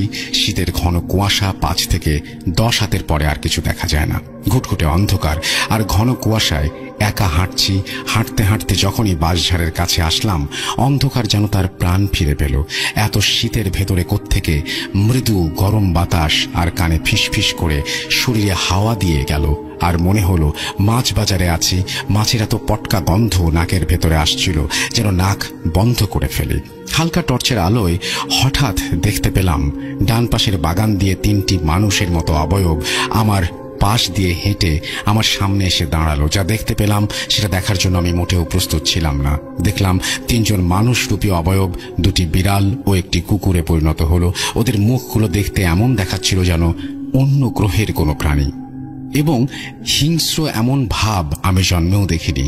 চোখগুলো যেন একদম রক্ত লাল আর রাগান্বিত চোখে যেন আমার দিকে তাকিয়ে আছে। ঘন কুয়াশার আলোতে যেটুকু দেখেছি আমি ভয়ে শিউরে উঠেছি। এক পর্যায়ে ভয়ে পাশ দিয়ে হেঁটে যাব, তখনই আমাকে বাধা দিচ্ছে, যেন আমাকে সামনে দিয়ে যেতেই দিবে না। নিস্তব্ধ রাত আর ঝিঝি পোকার ডাক, এবং সেই চোখগুলো আমার দিকে তাকিয়ে আছে, সাথে সেই বিশ্রী গন্ধ আর দম আটকে ফেলা সেই অনুভব। কতক্ষণ সেখানে দাঁড়িয়েছিলাম নিজেও জানি না। এক হাত পাও নড়তে পারছিলাম না। এত ঠান্ডাতেও ঘেমে একাকার আমার শরীর। কেমন যেন আমার কাছে অন্যরকম লাগছিল এবং আমি আমার শরীরের সমস্ত নিয়ন্ত্রণ হারিয়ে ফেলছিলাম। চোখ বন্ধ করে শুধুমাত্র উপরওয়ালাকে স্মরণ করছিলাম, কারণ এতক্ষণে বুঝে গিয়েছিলাম যেটা আমার সাথে ঘটছে এটা স্বাভাবিক কিছু নয়। যেটুকু সূরা আয়াত মনে ছিল সেগুলো আমার মুখে আসছে না। আমি যেন বাক শক্তি হারিয়ে ফেলেছি। মনে মনে আল্লাহ বলে এক লাফে ওদের মাথার ওপর দিয়ে দৌড় দিলাম। কিছুক্ষণ যেতে না যেতেই আমার পা কাজ করছিল না। মনে হচ্ছিল পেছন থেকে কয়েকজন মিলে আমাকে টেনে ধরেছে। ভারী কণ্ঠে কয়েকজন কর্কশ গলায় যেন আওয়াজ করে বলছে, কেন আমাদের ঘুম ভাঙালি? এই কথা শোনার পরে আমি আর নিজেকে ধরে রাখতে পারছিলাম না। পেছন ফিরে দেখবো সেই সাহস নেই। ভয় যেন আমাকে চেপে বসেছে। প্রকৃতির এই অন্ধকারে নিজেকে খুব অসহায় বোধ করছিলাম। মুখে শুধু একটাই নাম, আল্লাহ আল্লাহ বলে চিৎকার করতে করতে দৌড়াচ্ছি। আর পেছন থেকে শুনতে পাচ্ছি গোঙানি আর বড় বড় নিঃশ্বাস, যেন 1000 বছর ধরে শিকার করেনি হিংস্র প্রাণী আমাকে শিকার করবে আজ। কতক্ষণ দৌড়েছি তা আমি জানি না। না, 10 মিনিটের পথ যেন শেষই হচ্ছে না। এদিকে দৌড়াতে দৌড়াতে কিসের সাথে যেন ধাক্কা খেয়ে রাস্তায় পড়ে গেলাম। উঠতে যাব, দেখি ডান পা মচকে গিয়েছে, ব্যথায় টনটন করছে। কোনোভাবে এক পায়ে দাঁড়িয়ে যেই না হাঁটা দেব, তখন আবারও কর্কশ গলায় কানে ফিসফিস করে কেউ বলছে, শেষ করে ফেলবো আজকে। কি করব বুঝতে পারছি না, চিৎকারও দিতে পারছি না মুখ দিয়ে কোনো আওয়াজ বের করতে। ভয়ে শরীর শিউরে উঠছে। কোনোভাবে এক পা নিয়ে ল্যাং মেরে দৌড়াচ্ছি আর উপরওয়ালার কাছে প্রার্থনা করছি। কতক্ষণ দৌড়েছি জানি না, কত ঘন্টা দৌড়েছি জানি না। অবশেষে সেই কাঠের ব্রিজের দেখা পেলাম। ততক্ষণে আমার মনে কিছু স্বস্তির দেখা মিলল। ব্যথা পা নিয়ে আস্তে আস্তে ব্রিজ পাড়ি দিলাম। কিছু দূর যে হালকা আওয়াজ শুনতে পেলাম, সেই কর্কশ গলা, সেই কণ্ঠস্বর ফিসফিস করে আমাকে বলছে আমি নাকি আজকের জন্য বেঁচে গেছি। ব্রিজ পাড়ি দিয়ে বাজারের ভেতরে আসলাম।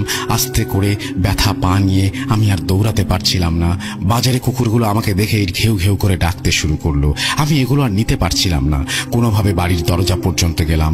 মা জানতো সবসময় রাতে দেরি করে আসি, এই জন্য দরজা খোলা রাখতো। কোনোভাবে ঘরে ঢুকে দরজা লাগিয়ে ভয়ে না খেয়ে শুয়ে পড়লাম। তখন ঘড়িতে দেখি 4টা বেজে গেছে। শুয়ে শুয়ে চিন্তা করছিলাম, এটা আমার সাথে কি হলো, কেনই বা হলো। 2.5 ঘন্টা সময় ধরে আমি কোথায় ছিলাম? সেই 1:30 বাজে রওনা দিয়েছি।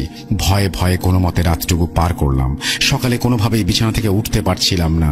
ভীষণ জ্বর, পা মচকানো। বাড়িতে ডাক্তার নিয়ে আসা হলো, ব্যথার ইঞ্জেকশনও দেয়া হলো, জ্বরের ঔষধ দেওয়া হলো। জানতে চাইলে আমি বলি খেলতে গিয়ে পা মচকে গেছে। এরপর টানা 10 দিন 7টি ইঞ্জেকশন ও ওষুধ খাওয়ার পরে কিছুটা সুস্থ হলাম। ওই দিন রাতে কি হয়েছিল বিষয়টি আমি কাউকে জানাইনি। পরে আমাদের গ্রামের এক হুজুরের কাছে বিষয়টি খুলে বললাম। প্রসঙ্গত কারণে হুজুরের নামটি বলছি না। তিনি আমাকে জানালেন, ওরা অনেক পুরনো খারাপ জিন, তোমার কপাল ভালো যে তুমি বেঁচে ফিরেছ। এরপর হুজুর আমাকে কিছু রিচুয়াল দেয় এবং পানি পড়া দিয়ে আমার শরীর বন্ধ করে। এরপর কিছুদিন সুস্থ থাকলে আলহামদুলিল্লাহ আমি সুস্থ হয়ে উঠি। তারপরে আমি কোনোদিন স্কুলের মাঠে ব্যাডমিন্টন খেলতে যাইনি। আমার আর কোনো ভয়ের সম্মুখীন হতে হয়নি। ইউএসএতে ওয়াশিংটন ডিসির কাছে একটা অ্যাপার্টমেন্ট কমপ্লেক্সে থাকি। খুবই নর্মাল একটা এরিয়া, কিন্তু তেমন মানুষ নেই। অ্যাপার্টমেন্টটা রেন্ট নেয়ার পর যেটা জানতে পারলাম, এই অ্যাপার্টমেন্ট বিল্ডিংয়ে কোনো টেনেন্ট 2-3 মাসের বেশি থাকে না। খুব ভালো ডিলে পেয়েছিলাম, তাই মনে অন্য চিন্তা আসেনি। রেন্ট নেয়ার 2-3 মাস পর আমার হাজবেন্ড উইয়ার্ড বিহেভ শুরু করে। কথায় কথায় রেগে যেত, অনেক ঝগড়া করত এবং ঝগড়ার বিষয়গুলো খুব নর্মাল ছিল। খেয়াল করতাম সামটাইমস ওর চোখ অনেক লাল হয়ে যেত। আমি ব্যাপারটা প্যারানর্মাল মনে করিনি, কিন্তু একদিন আমি দেখতে পাই আমার হাজবেন্ডের শ্যাডো নর্মাল না। আমি ভয় পেয়ে ওকে আয়াতুল কুরসি পড়তে বলি, কিন্তু ও একটা ওয়ার্ডও বলতে পারছে না। আমার লাইফে অনেক প্যারানর্মাল এক্সপিরিয়েন্স আছে, তাই বুঝলাম ও স্বাভাবিক না। সেদিন থেকে আমি রেগুলার দোয়া পড়া স্টার্ট করলাম। 11 বার সূরা নাস, সূরা ফালাক, 3 কুল আর আয়াতুল কুরসি। সেদিন রাতে আর কিছু হলো না। পরদিন সন্ধ্যায় আমার বাসার পেট অ্যানিমেলগুলো উইয়ার্ড আচরণ শুরু করলো। কেউ আমাদের বেডরুমে ঢুকতে চায় না। আমরা ভাবলাম কিছু হয়তো অসুবিধা লাগছে, না হলে আমার পোষা কুকুর হয়তো বিড়ালটাকে বিরক্ত করছে। দেখার জন্য আমি আমার হাজবেন্ড ঘুরে দেখলাম বেডরুমের ক্লোজেটের ডোর খোলা, যেটা কখনোই খোলা থাকে না।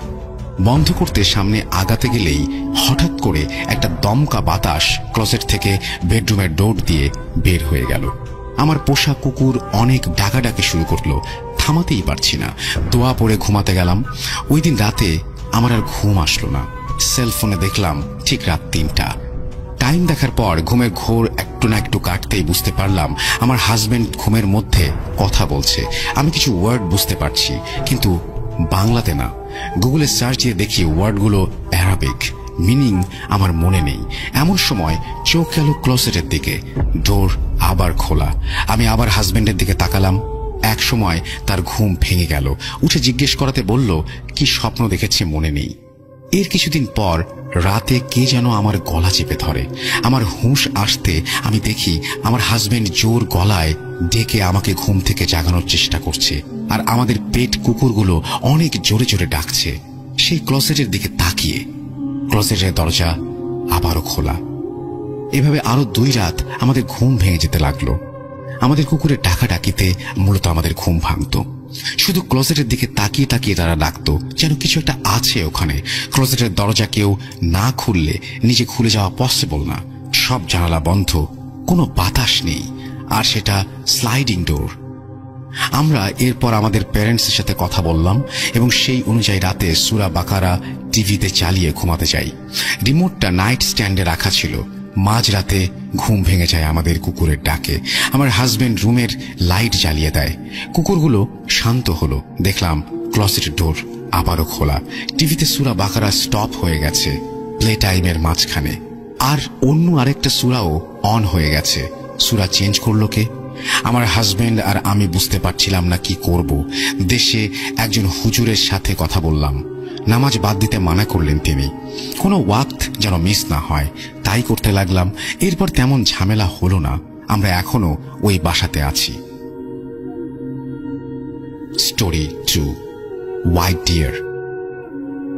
এটা আমার হাজবেন্ডের সাথে ঘটে যাওয়া ঘটনা। যেখানে ঘটেছে সেই জায়গাতে গুগলে সার্চ করলে দেখতে পাবেন কত জনমানবহীন। ও তখন উবার চালাতো। একদিন রাতে কাজ শেষ করে বাসায় আসার সময় ওর গাড়ির সাথে কিছু একটা ধাক্কা খায়। সেই ডেন্ট এখনো আছে ওর গাড়িতে। ধাক্কা লাগার সময় ও শুধু বুঝতে পারে যে কিছু একটা বাড়ি খেলো গাড়ির সাথে। ওইখানে দুই পাশে ঘন জঙ্গল আর দুইটা লেনের রাস্তা, আর কখনোই রাশ টাইম ছাড়া 2-1টার বেশি গাড়ি সেখানে দেখা যায় না। বাড়ি লাগার পর চারিদিকে তাকিয়ে আমরা দেখতে লাগলাম।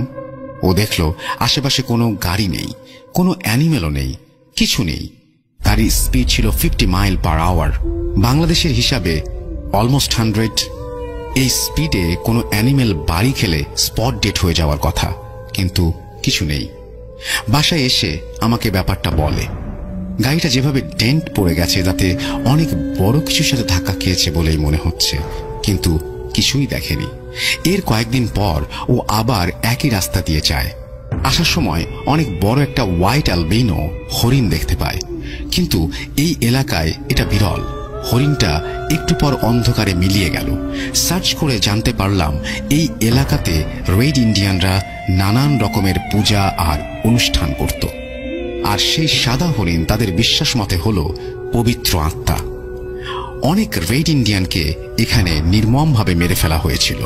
অনেকেই এই হরিণ দেখতে পায়, কেন জানা নেই। স্টোরি 3, চম্পা গাছের জিন। আমি তখন ক্লাস 10-এ পড়ি চিটাগংয়ে। আমার বাবা বড় সরকারি কর্মকর্তা ছিলেন, তাই আমরা ওনার অফিস থেকে বরাদ্দ পাওয়া বাংলোতে থাকতাম। বাংলোটা ছিল একদম পাহাড়ের ওপর। ওই পুরো এলাকাতেই প্যারানরমাল প্রবলেম ছিল।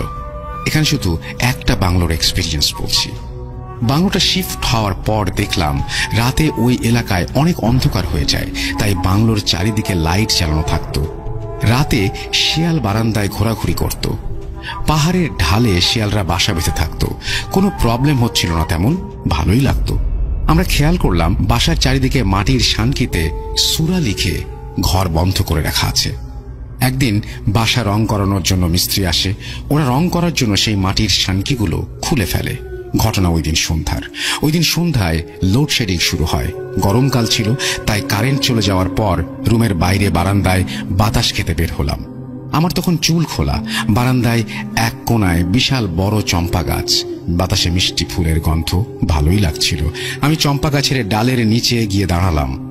হঠাৎ করে কেউ আমার ওপর বালি ছুঁড়ে মারল। হ্যাঁ, বালি, কয়েক মুঠো বালি হবে। বালুর মতো মনে হলেও ছোট ছোট অনেক পাথর একসাথে পড়ার কারণে শব্দ হলো। আমি চিৎকার দিয়ে উঠলাম। শুনে আমার বাবা মা ছুটে আসলেন। চম্পা গাছে তখন যেন ঝড় চলছে, আর অন্য কোনো গাছে একটি পাতাও নড়ছে না। আমাকে তাড়াতাড়ি ঘরে ঢুকানো হলো। পরদিন 4 জন হুজুর আসলেন আর ঘর বন্ধ করে দিলেন। চম্পা গাছ গজার পেরেক মারা হলো। অন্য বড় গাছগুলোতেও পেরেক মেরে দেয়া হলো। তারপর কয়েকদিন শুধু ওই চম্পা গাছটা নড়ত। হুজুর জানালেন এই এলাকায় জিন থাকে এবং অনেক জিনের উপদ্রব।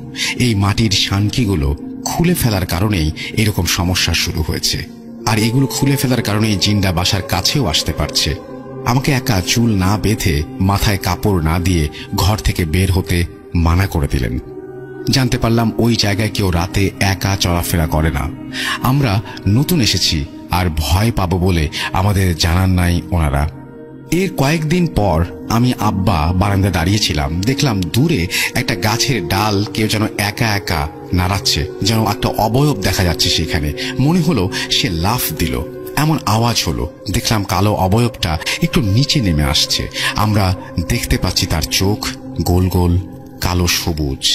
সে গলায় ভর দিয়ে গাছের ডালে দোল খাচ্ছে, সামনে আর পেছনে, পেছনে আর সামনে, সামনে আর পেছনে। আপু বললেন আওয়াজ না করতে। আমি চুপ থাকলাম, ভয় না পাওয়ার চেষ্টা করলাম। আমি আর আব্বু দাঁড়িয়ে দেখছি, সে ঝুলছে, দোল খাচ্ছে, আমরা নড়ছি না। একটু পর সেই অবয়বটা মিলিয়ে গেল, আমরা ফিরে আসলাম। অন্য সময় হলে একসময় আমি ভয় পেতাম, এইসব ঘটনা যেন নিত্যদিনের সঙ্গী হয়ে গেল আমার। ওনারা যেভাবে বলেছে আমি সেভাবে আর কি বলছি যে মামা যেটা করে আর কি, তো উনি প্রতিদিনের মতোই সেদিনও মাছ ধরতে চলে যায়। তো মাছ ধরতে চলে যায় বলতে একটা চল আর হাতে একটা টর্চ লাইট এন্ড একটা বাজারের থলে যেটাতে মাছ রাখবে। তো এগুলো নিয়ে আর কি উনি গ্রামের পথে হাঁটা শুরু করলেন এবং গ্রামের পথের পাশেই পানি পর্বত। তো ওই পানিতে আর কি মাছগুলো দেখা যেত টর্চ লাইট মারার পর। তো সেখান থেকে আর কি মাছগুলো ধরতো। তো যেটা হয় আর কি একটা সময় দলবদ্ধভাবে অনেকে আর কি মাছ ধরে, এই যেমন 5 হাত 10 হাত দূর দূর এইভাবে একজনের পর একজন মাছ ধরতে ধরতে যায়। তো আমার মামা আর কি এইভাবে হাঁটতে হাঁটতে গ্রামের প্রায় শেষ মাথা পর্যন্ত চলে আসে। তো মামা বেশ ভালোই মাছ পেয়েছিল। তো সেদিনটা আকাশে চাঁদ ছিল। তো মামা যেটা ভাবলো যে রাস্তার ওই পাশে মানে রাস্তাটার মাঝখান দিয়ে আর কি ভাই একটু খালি জায়গা যেখানে আর কি মাটি ছিল না, ওইটাকে আর কি আমাদের গ্রামের ওই নানাবাড়ি যে গ্রামটা ছিল ওইখানে আর কি পাঙ্গুন্তি নামে পরিচিত ওই জায়গাটার নাম। তো ওই জায়গাটাতে সচরাচর অনেকের সাথে অনেক ঘটনা ঘটেছে। তো ওই জায়গাটা পাস করতে গেলে আপনার মনে করেন 7 থেকে 8 হাত এতটুকু আর কি জায়গা গেট। তো ওইখানে পানি আছে, মানে আপনার গলা থেকে বুক পানি পর্যন্ত।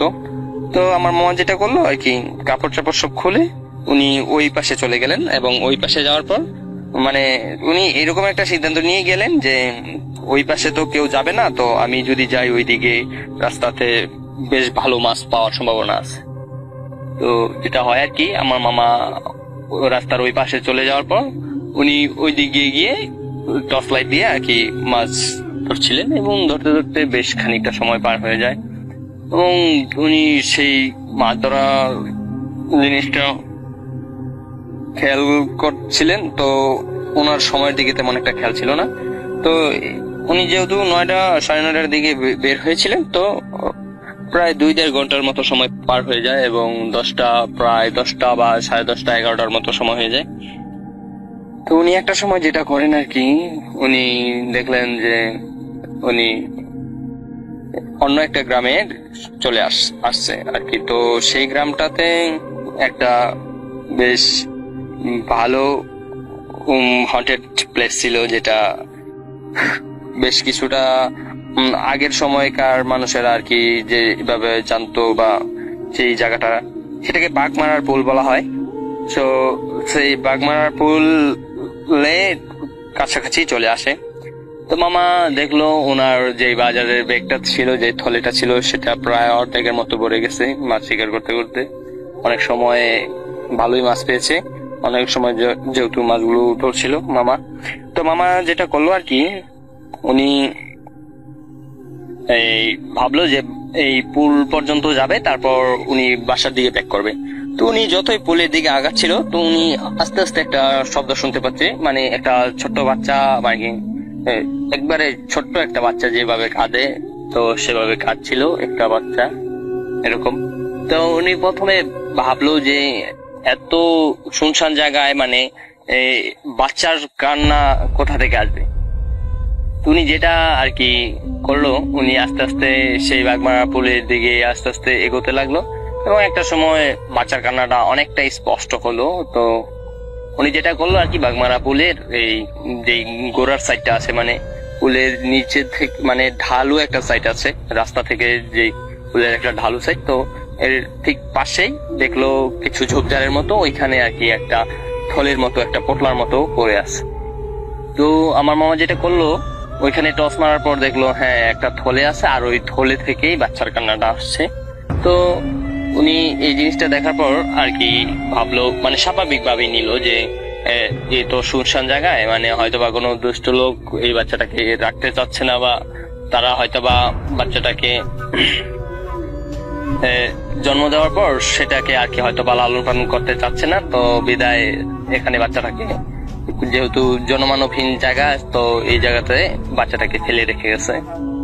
তো এটা ভাবার পর আমার মামা খুব একটা সেট হয়, এবং উনি যেটা করে আর কি, উনি সেখান থেকে ওই বাচ্চাটার যে থলেটা ছিল ওই থলে সহই আর কি বাচ্চাটা, মানে একটা পলিথিন ব্যাগের মতো করে সেই থলেতে রাখা বাচ্চাটাকে। তো মামা সেই পলিথিন ব্যাগের যেই ধরার যেই সিস্টেম গুলো থাকে দেখবেন রাসেল ভাই, বড় বড় ফলের যে পলিথিন গুলো ওই রকম আর কি। তো উনি সেই পলিথিনের সাথেই বাচ্চাটাকে নিলেন, এবং যখন আমার মামা যখন ওই বাচ্চাটাকে হাতে নিলেন থলে সহ, এবং তখন দেখলেন যে বাচ্চাটা একদম স্টিল চুপ হয়ে গেছে, মানে কোনো প্রকার কথাবার্তা নেই আর কি, মানে কান্নার শব্দটা বন্ধ হয়ে গেছে। তো মামা এটা ভাবলেন যে আমি যেহেতু মানুষ, তো মানুষের সংস্পর্শে আসার সাথে সাথে হয়তো বাচ্চাটা বুঝতে পারছে, তো বাচ্চাটা এখন শান্ত হয়ে গেছে, কান্নাকাটি বন্ধ করেছে।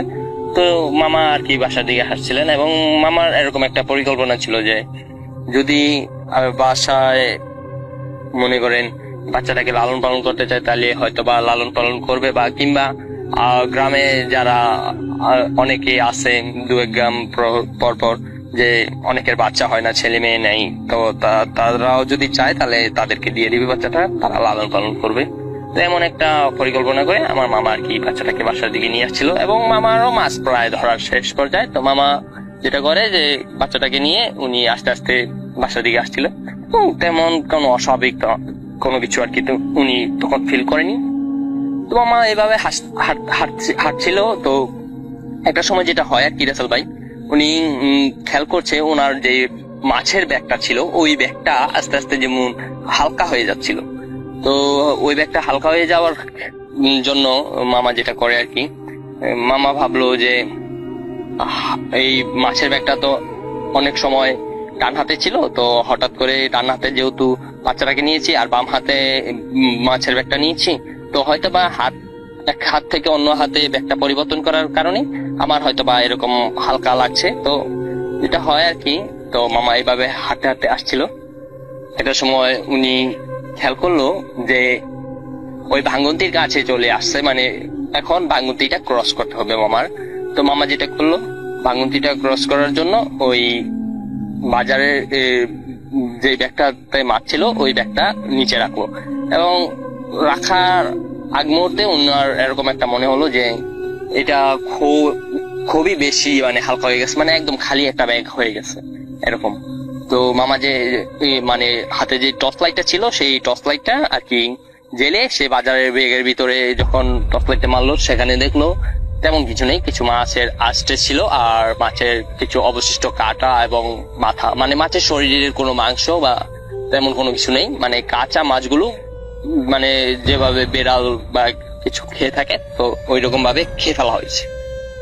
তো এটা দেখে তো মামা খুব ভয় পেয়ে যায়, এবং মামা ভাবতে শুরু করলো যে রাস্তাতে তো তেমন কোনো অস্বাভাবিক কিছু ঘটলো না আমার সাথে, তো এটা কি করে হলো। তো এই জিনিসটা ঘটার পর মামা যেটা করে আর কি, তো ওই বাচ্চার যেই থলেটা ছিল ওইটাও আর কি আরেক অন্য পাশে মাটিতে রাখে, মানে মামা প্রস্তুত হচ্ছিল যে ওই ভাঙ্গন্তিটা মানে ওই ফাঁকা জায়গাটা পার হয়ে তারপরে উনি ওনার গ্রামের রাস্তায় হাঁটা শুরু করবে। তো যেটা হয় আর কি, এই রাসেল ভাই উনি এই বাচ্চার ব্যাগটাতেও আবার পরবর্তীতে লাইট মানে যে বাচ্চাটা দেখি ঠিকঠাক আছে নাকি, উনি বাচ্চার ব্যাগে লাইট মারার পর উনি যেটা দেখলেন আর কি রাসেল ভাই, সেটা ছিল খুবই ভয়ঙ্কর একটা ব্যাপার, যেটা পরবর্তীতে আমি শোনার পর আমার নানির কাছ থেকে আমার মার কাছ থেকে যখন ঘটনাটা আমি শুনি রাসেল ভাই, আমি খুবই ভয় পেয়েছিলাম ঘটনাটা। যে মামা কতটা পরিমাণ ভয় পেয়েছিল যখন উনি সম্মুখে ছিল এই ঘটনাটার। তো উনি যেটা দেখে আর কি রাসেল ভাই, সেটা হচ্ছে ওইখানে কোনো বাচ্চা ছিল না, একটা কুচকুচে কালো বেড়াল ছিল, স্বাভাবিক বেড়াল যেরকম থাকে ওই রকমেরই, কিন্তু ওই বেড়ালটার কোনো নাক ছিল না রাসেল ভাই। বেড়ালটার চোখগুলো ছিল মানুষের মতো, আর ওই বেড়ালটার যেই মুখটা, যেই ঠোঁটের অংশটা রাসেল ভাই, এটা মানে এত প্রশস্ত, মানে এতটা কসর হয়েছে যে বেড়াল, স্বাভাবিক বেড়ালগুলো দেখবেন যে চোখের উপর দিক দিয়ে আর কি বেড়ালের খাড়া খাড়া কানগুলো হয়, তো ওই কানের গোড়া পর্যন্ত আর কি রাসেল ভাই সেই ঠোঁট দিয়ে মিলেছে। তো এটা দেখে আমার মামা খুবই ভয় পেয়ে যায় এবং উনি যেটা করেন আর কি, হাতে থাকা যে জলটা ছিল ওই জলটা এবং হাতে থাকা লাইটটা, এই দুটো নিয়ে কোনো রকমে পানিতে ঝাঁপ দেয়। তো ঝাঁপ দেওয়ার পর মামা আর কি, মানে মামা ওই পানিটা ক্রস করে আর কি গ্রামের রাস্তায় উঠবে, মোটা পরিকল্পনা ছিল। তো মামা পানিতে ঝাঁপ দেওয়ার পর যেটা হয় আর কি রাসেল ভাই, উনি মানে শরীরে একদমই শক্তি পাচ্ছিলেন না বলে এমনটা আর কি যেটা বলছে আর কি আমার মামা, যে উনি একদমই শরীরে কোনো প্রকার শক্তি পাচ্ছিলেন না। তো পরবর্তীতে যেটা আর কি আমি নিজে গেস করি যে হয়তো বা উনি যখন অতিমাত্রায় ভয় পেয়ে গেছেন, তো শরীরে মানে শক্তি বলটা ওই ভয়ের থেকে হারিয়ে ফেলেছেন। তো ওনার মানে এমন একটা মনে হচ্ছিল যে কোনো একটা অশরীর কিছু একটা ওনাকে এরকম ভাবে রেখেছে যে মানে উনি কোনোভাবে পানি থেকে উঠতে পারছিলেন না। তারপর একটা সময় উনি আস্তে আস্তে পানি থেকে উপরে ওঠে এবং ওঠার পর সেই গ্রামের রাস্তা ধরে উনি ওনার বাড়ির দিকে দৌড় দেয়। তো দৌড় দেওয়ার সময় উনি যখন পানিতে সাঁতরে আসছিল, তো এই পানিতে সাঁতরে আসার সময় আর কি ওনার যে টর্চ লাইটটা ছিল ওইটা আর কি পানি ঢুকে নষ্ট হয়ে গেছে, তো সেটা জ্বলছিল না। তো সেটা উনি পানি থেকে ওঠার পর সেই টর্চ লাইটটা ওইখানে ফেলে দেয়। ফেলে দেওয়ার পর উনি হাতে যে জলটা ছিল ওইটা হাতে নিয়ে আর কি ওনার বাসার দিকে দৌড় দেয়। তো বাসার দিকে দৌড় দেওয়ার পর একটা সময় উনি ওনার উঠানের কাছাকাছি চলে আসে এবং মানে বাসার আঙিনাতে যখন প্রবেশ করে এখন দেখে উঠানের মাঝে সেই বেড়ালটা মানে স্পষ্ট, সেটা মানে সেটার যে মুখের ভিতরে যে সাদা দাঁতগুলো ওগুলো স্পষ্ট হচ্ছিল রাসেল ভাই, এবং সেই কালো বিড়ালটা উঠানের মাঝে বসে আছে, চাঁদের আলো স্পষ্ট মামা যেটা দেখলো আর কি। তো রাতের বেলায় দেখবেন বিড়ালের চোখগুলো কিন্তু জলজল করে। তো সেটা দেখার পর মামার হাতে যে জলটা ছিল উনি আর কি হয়তোবা জীবন বাঁচানোর এরকম একটা প্রয়াসে আর কি মানে অতিমাত্রা সাহস জুগিয়ে সেই বিড়ালটাকে আর কি হিট করে বসে, সেই জলটা দিয়ে মানে আঘাত করে বসে, এবং সেই বিড়ালটার শরীরে খুব বাজেভাবে সেটা লাগে, এবং এটা হওয়ার পর বিড়ালটা সেই জল নিয়েই চলে যায়। এবং একটা সময় যেটা হয় আর কি আমার মামা উঠানে চিৎকার দিয়ে অজ্ঞান হয়ে পড়ে যায়। তো এই ঘটনার পর বাড়ির যারা ছিল তারা ঘর থেকে বের হয়ে আসে এবং তারা আর কি আমার মামাকে রুমের ভিতরে নিয়ে যায়। এবং একটা সময় মামার যখন সকালে জ্ঞান ফিরে এবং মামা এই ঘটনাগুলো বলার পর আমার নানা আর কি পাশের গ্রাম থেকে একটা কবিরাজ নিয়ে আসে এবং ওনাকে দেখায়। উনি সেই কবিরাজটা আর কি খুব ভালো ছিল, মানে উনি কোরআনের দিক দিয়ে মানে হুজুর ছিল আর কি, মানে এমনি মাঝে মধ্যে অনেকের এরকম অস্বাভাবিক কিছু ট্রিটমেন্ট আর কি উনি করতেন। তো যেটা হয় আর কি ওই লোকটা আর কি বললো যে দেখেন আমার যতটুকু করা সম্ভব ছিল আমি অবশ্যই করছি এবং এখন আর কোনো সমস্যা নেই। তো ও যে কাজটা করছে আর কি লাস্টে ওই বেড়ালটা জাতীয় যে জিনটা ছিল ওইটাকে খুব বাজেভাবে আঘাত করছে। তো সেটা একটু দুষ্ট প্রকৃতির জিন ছিল, সেটা ওকে আর কি ভয় দেখানোর পরিকল্পনা ছিল। যদি ওকে মারার তেমন কোনো পরিকল্পনা থাকতো তাহলে হয়তোবা সেটা ওকে ওই ভাঙ্গুতির কাছে মেরে ফেলতে পারতো পানিতে। তো যেটা হয় আর কি ওকে ভয় দেখানোর জন্য এই কাজটা করছিল ওই দুষ্ট জিনটা, আর ওইটা ছোট্ট একটা জিন ছিল। তো ওইটার পরিবার মানে ওই জিনটার পরিবার ছিল, তো ওরা নাকি ওই জিনটা যখন আপনার ছেলে এই চল দিয়ে মাছ মারার যে চলটা ছিল ওইটা দিয়ে হিট করার পর ওই জিনটা মারা যায়। তো যেটা হয় আর কি ওই জলটা আর খুঁজে পাওয়া যায় না রাসেল ভাই। তো ওই মামা এই ঘটনার পরে মানে খুব আপসেট হয়ে যায় মামা আর কি, মানে খুবই আপসেট হয়ে যায় যে মানে ওনার ভিতরে এরকম একটা ভয়, মানে স্বাভাবিকভাবে যদি কেউ গিয়া মনে করেন ওনাকে পিছন থেকে ডাক দিত তো উনি চমকে যেত এবং ভয় থাকতো সব সময়। তো একটা সময় যেটা ওই হুজুর যেটা বলে আর কি, যে দেখেন ওই জিনের যে ফ্যামিলি আছে ওরা কিন্তু আপনার ছেলেকে ক্ষতি করার চেষ্টা করবে, কিন্তু আমাদের ধর্মে কিছু রীতি নেওয়া এরকম আছে, হয়তো বা বিয়ের পর আর কি জিনেরা আর কি তেমন একটা অসুবিধা করতে পারে না। তো যেহেতু আপনার ছেলে বিয়ের বয়সী, তো আপনার ছেলেকে বিবাহ দিয়ে দিন যত সম্ভব তাড়াতাড়ি।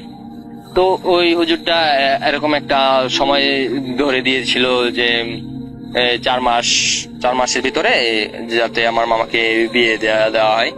তো একটা সময় ওনারা আর কি মেয়ে খুঁজছিল, পাত্রী খুঁজছিল আমার মামার জন্য, এবং খুঁজতে খুঁজতে ঠিক 4-4.5 মাসের ভিতরে একটা পাত্রী বিয়ে হয়ে যায়, এবং বিয়ের কথাবার্তি খুব পাকাপোক্ত হয়ে যাওয়ার পর এখন সে পাত্রীর যেই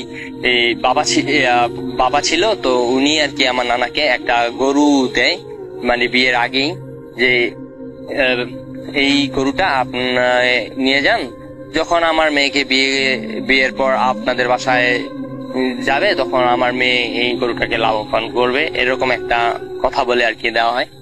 তো 5 মাসের মাথায় যেটা হয় আর কি, সেই গরুটা মারা যায়, এবং তার 3 থেকে 4 দিন পর আমার মামাও মারা যায়। তো আমার মামা মারা যাওয়ার পর এই যেই মেয়ের সাথে আর কি আমার মামার বিয়ের ঠিক হয়েছিল, সেই মেয়ের বাবার যেই ছেলে আছিল ওরা আর কি সবাই আসে, এবং আসার পর একটা সময় তারাও বেশ একটা আপসেট ছিল, এবং একটা সময় আমার মামার যেই কাফনের কাপড়টা ছিল ওইটা সহ ওরা ওইটার টাকাটা পর্যন্ত দেয়। তো যদিও ওদের সাথে তেমন ভাবে আমাদের কোনো আত্মীয়তা হয়নি, কিন্তু তারপরও ওদের সাথে আমাদের শেষ পর্যন্ত রিলেশনশিপটা অনেকটা ভালোই, একটা ঘনিষ্ঠ একটা রিলেশনশিপে পরিণত হয়েছিল। তো যেটা হয় আর কি রাসেল ভাই, আমার মামা তারপর আর মারা যাওয়ার পর ওই হুজুরের কাছ থেকে যখন আমার নানা এইসব ব্যাপারটা বিস্তারিত জানার চেষ্টা করছিল আর কি বেশ কিছুদিন পর, তো ওই হুজুর যেটা বলে আর কি, যে দেখেন আমি তো একটা নির্দিষ্ট সময় দিয়েছিলাম 4 মাসের ভিতরে, তো আপনারা ওই 4 মাসের ভিতরে আপনার ছেলের বিয়ে দিতে পারেন না, এবং 4 মাসের বেশি সময় হয়ে গেছে, তো আপনার ছেলেকে ওই চীনের যে পরিজন আছে ওরা আর কি আপনার ছেলেকে আস্তে আস্তে ভিতর থেকে মেরে ফেলেছে। তো গত 2 দিন আগে আমি তাহাজ্জুদের নামাজ পড়ার জন্য রাতে উঠি, তখন আনুমানিক 12:40 থেকে 45 বাজে। আমি ওযু করে নামাজের প্রস্তুতি নিচ্ছি। আমার ঘরে সবসময় আগরবাতি থাকে, একটা আগরবাতি ধরাবো, তো আমি আমার ঘরে 4-5টা লাইটার থাকা অবস্থায়ও একটা লাইটার থেকে আগুন ধরাতে পারলাম না। যাই হোক, ব্যাপারটাকে আমি স্বাভাবিকভাবে নিয়ে কোনো মতে একটি লাইটার অনেক চেষ্টা করে আগুন জ্বালালাম, তারপর আগরবাতি একটা ধরালাম ঘরটা সুগন্ধ থাকার জন্য। তো ঘরে আমার বিবি এবং বাচ্চা 2 জন ঘুমাচ্ছিল, আমি একাই তাহাজ্জুদের নামাজ পড়ব। তো আমি নামাজ প্রথম 2 রাকাত নিয়ত করে নামাজ পড়লাম খুব সুন্দরভাবেই, কোনো সমস্যা ছাড়াই। তো সালাম ফিরানোর পর 2য় রাকাতে আবার আমি নিয়ত করে যখন নামাজ শুরু করলাম, প্রথম সূরা পড়া অবস্থায় হঠাৎ করে আমার গেঞ্জিতে আমি একটা টান অনুভব করলাম। যেহেতু আমি গেঞ্জি পরা ছিলাম, আমার পিছন দিক থেকে গেঞ্জিতে এমন ভাবে একটা টান অনুভব করলাম, আমি পিছন দিকে পড়ে যেতে নিয়েছিলাম, এমন অবস্থা আর কি। সাথে সাথে আমি ভয়ে আমার নামাজটা আর কন্টিনিউ করতে পারলাম না। পিছন দিকে আমি মুখ ঘুরিয়ে তাকিয়ে দেখি পিছনে কিছুই নেই। স্বাভাবিক, পিছনে কিছু থাকারও কথা না,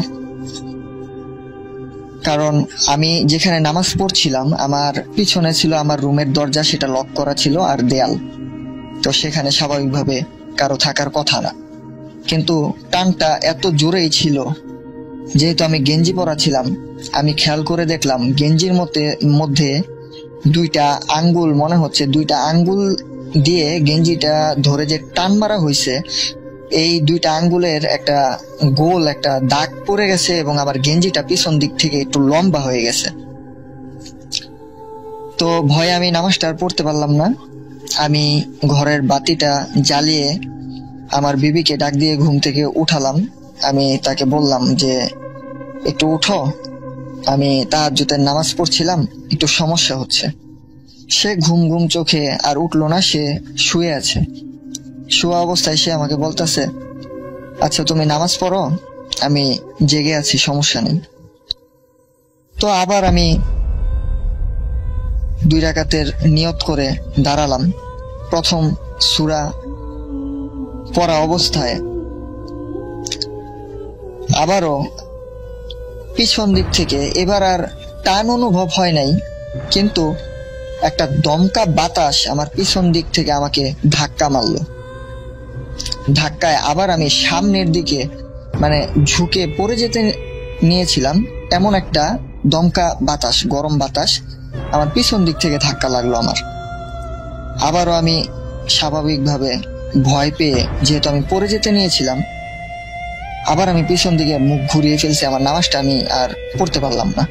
সাথে সাথে আমি মুখ পিছন দিকে ঘুরালাম, সেই একই অবস্থা, পিছনে কিছুই ছিল না, কিন্তু বাতাসটা আমার শরীরে লাগলো। তো যেহেতু আমি এদিক সেদিক তাকাচ্ছিলাম, আমার বিবি আমাকে ডাক দিয়ে জিজ্ঞেস করলো, আবার কি হয়েছে, তুমি কি আবার ভয় পাইছো? তো আমি তাকে আর কিছু বললাম না। আমি তাকে বললাম যে আমার নামাজ পড়তে সমস্যা হচ্ছে, তুমি একটু উঠা বসো, আমি নামাজটা শেষ করি। আমার বিবি বিছানায় উঠে বসলো। আমি আবার নিয়ত করলাম, নিয়ত করে আবার 2 রাকাত নামাজ আমি শেষ করে সালাম ফিরে আমি উঠলাম। ঠিক ওই মুহূর্তে আমার ঘরে যেহেতু আগরবাতি ধরানো ছিল, আগরবাতির একটা পারফিউম বা একটা সুঘ্রাণ আমার পুরা রুমটার মধ্যে ছিল, কিন্তু এই আগরবাতির ঘ্রাণের পরেও আমি আরেকটা আতরের ঘ্রাণ পাচ্ছিলাম। আতরের ঘ্রাণটা এমনই ছিল যে আগরবাতির ঘ্রাণ এবং ওই আতরের ঘ্রাণ দুইটাকে আমি মানে আলাদা করতে পারছিলাম। মানে আতরের ঘ্রাণটা এত সুন্দরই ছিল, মানে এটা বলে বোঝানো যাবে না। আমি আগেও অনেকের কাছে শুনতাম যে তাহাজ্জুদ পড়া অবস্থায় ভয় পাইছে বা এই তাহাজ্জুদের নামাজ পড়তে গেলে ভয় পায় অনেকে। তো আমি ভাবতাম যে আমরা আশরাফুল মাকলুকাত, আমরা নামাজ পড়বো, ওই টাইমে হয়তো বা আমাদের কোনো সমস্যা হবে না বা সমস্যা করতে পারে না বা পারবে না, আমি এটা ভাবতাম। আমি মনে করতাম হয়তো বা অনেকেই যেহেতু রাতে নামাজ পড়ে, তো তারা স্বাভাবিকভাবেই মনে একটা ভয় তৈরি হয় যে রাতে একা একা নামাজ পড়তেছি বা তাহাজ্জুদের নামাজ পড়তেছি, ভয়ের কারণে অনেক কিছু মানুষ ফিল করে। কিন্তু এই ঘটনাটা আমার সাথে ঘটার পরে আমার মনে হলো যে না, এরকম কিছু ঘটতে পারে নামাজরত অবস্থায়। কিন্তু সত্যি কথা বলতে আমি সবসময় ভাবতাম নামাজ পড়া অবস্থায় জিন বলেন বা পরী বলেন, আমরা যেহেতু মুসলমান, আমাদের জিন পরীতে বিশ্বাস থাকাটাই স্বাভাবিক। আমিও বিশ্বাস করি জিন আছে, কিন্তু নামাজরত অবস্থায় তারা এইভাবে ভয় দেখাতে পারে বা সমস্যা করবে আমি কখনো ভাবি নাই। যদি আমার সাথে না ঘটতো, আমি হয়তোবা কারো কাছে এটা শুনলে মনে করতাম যে তারা হয়তোবা এটা এমনি বলছে বা এত রাতে নামাজ পড়ে দেখে তারা ভয় পায় বা কিছু একটা আমি মনে করে নিতাম। কিন্তু যেহেতু আমার সাথে ঘটছে, সেহেতু আমি বুঝতে পারলাম যে এমন কিছু ঘটতে পারে। কিন্তু নামাজ পড়া অবস্থায় যে বা পরে আমি যেই আতরের ঘ্রাণটা বা যে সুঘ্রাণটা আমি পাচ্ছিলাম, আমি ভূত.কমেও বা আগে আপনার ভূত FM শোতে অনেক ঘটনাই শুনেছি এমন যে ভালো জিনের থেকে সুঘ্রাণ আসে বা শয়তান বা খারাপ জিনদের থেকে বিশ্রী গন্ধ বা পচা গন্ধ আসে বা মাছের গন্ধ আসে, এই টাইপের আমি ঘটনা শুনেছি। আমি আপনার ভূত FM আগেও শুনেছি, এখন আমি আপনার ভূত.com শুনি। কিন্তু যেহেতু আমি আতরের ঘ্রাণ পেয়েছি বা সুঘ্রাণ পেয়েছি, সেহেতু সেটা ভালো জিন হতে পারে। হ্যাঁ, আমি যদি এই ঘটনাগুলো কম্পেয়ার করি বা এগুলা আমি দুইটা, এই খারাপ গন্ধ বা বিশ্রী গন্ধ বা এই সুঘ্রাণ, এই দুইটাকে যদি কম্পেয়ার করি, তাহলে হয়তোবা তখন কোনো ভালো জিনই আসতে পারে। কিন্তু ভালো জিন আসলে আমার এমন সমস্যা হবে, এটা আমার মনে হইতাছে না যে একটা ভালো জিন আসতেই পারে। আমি রাতে নামাজ পড়তেছি, রাতে যেহেতু জিন পড়ি, তাদের আনাগোনা থাকে, তারা চলাফেরা করে বা তারা রাতে অ্যাক্টিভ থাকে খুব ভালোভাবে, তারা আসা যাওয়া করতেই পারে। কিন্তু ভালো একটা জিন যদি এসেও থাকে ওই সময়টাতে, সে এভাবে আমাকে নামাজরত অবস্থায় বিরক্ত করবে আমার মনে হয় না। তো এটা কি হতে পারে আমি জানি না। ঘটনাটা হয়তোবা ভয়ের না, কিন্তু এই ঘটনাটা ঘটার পরে আমার এতটুকু বিশ্বাস হয়েছে নিজে থেকে যে রাতে একা একা তাহাজ্জুদ পড়া অবস্থায়ও সমস্যা হতে পারে। আর আমি এমন যদি হতো যে টানটা খুব হালকাভাবে হয়েছে, উপরে ফ্যান ছিল, ফ্যানের বাতাসে আমার একটা টান অনুভব হয়েছে বা আমার গেঞ্জিটা বাতাসে নড়ছে, আমার কাছে টান অনুভব মনে হয়েছে, কিন্তু তা কিন্তু না।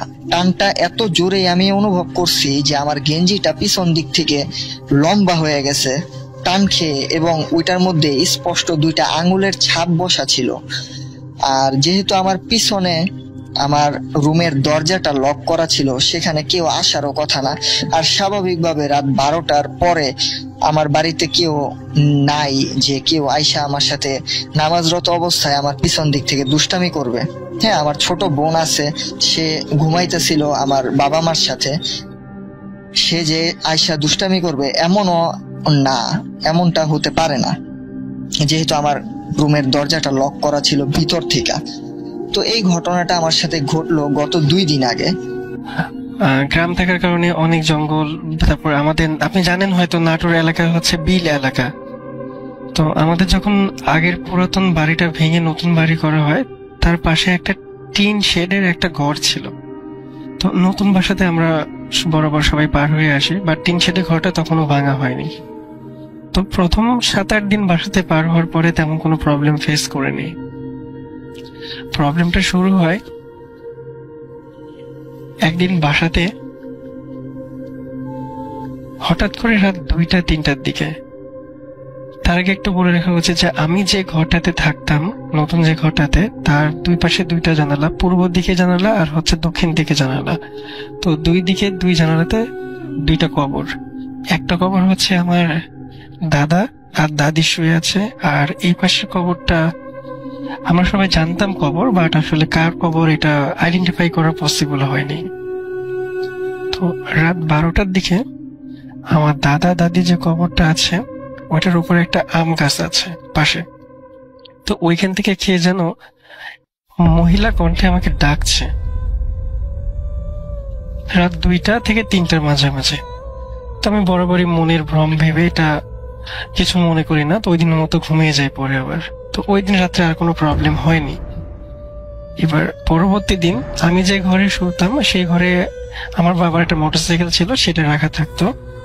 তো আমি নিজে উঠিয়ে রেখে রাত 11টার দিকে ঘুমিয়ে যাই। হঠাৎ করে রাত 3টার দিকে যেটা হয় যে মোটরসাইকেলটা আমার খাটের পাশে মেঝেতে নেই, সেখানে একটা ছোট বাচ্চা মেঝের বা রুমের ভেতরে চারিদিকে হামাগুড়ি দিয়ে যেভাবে হাঁটে সেভাবে হাঁটছে। তো আর আপনি জানেন বোবা জিনের বিষয়টা, মানে আমি নড়াচড়া করতে পারছি না, কোনো কথা বলতে পারছি না, ওই মুহূর্তটা কেমন ফিল হয়। আমি দেখছি যে চারিদিকে হাঁটছে, শব্দ করছে।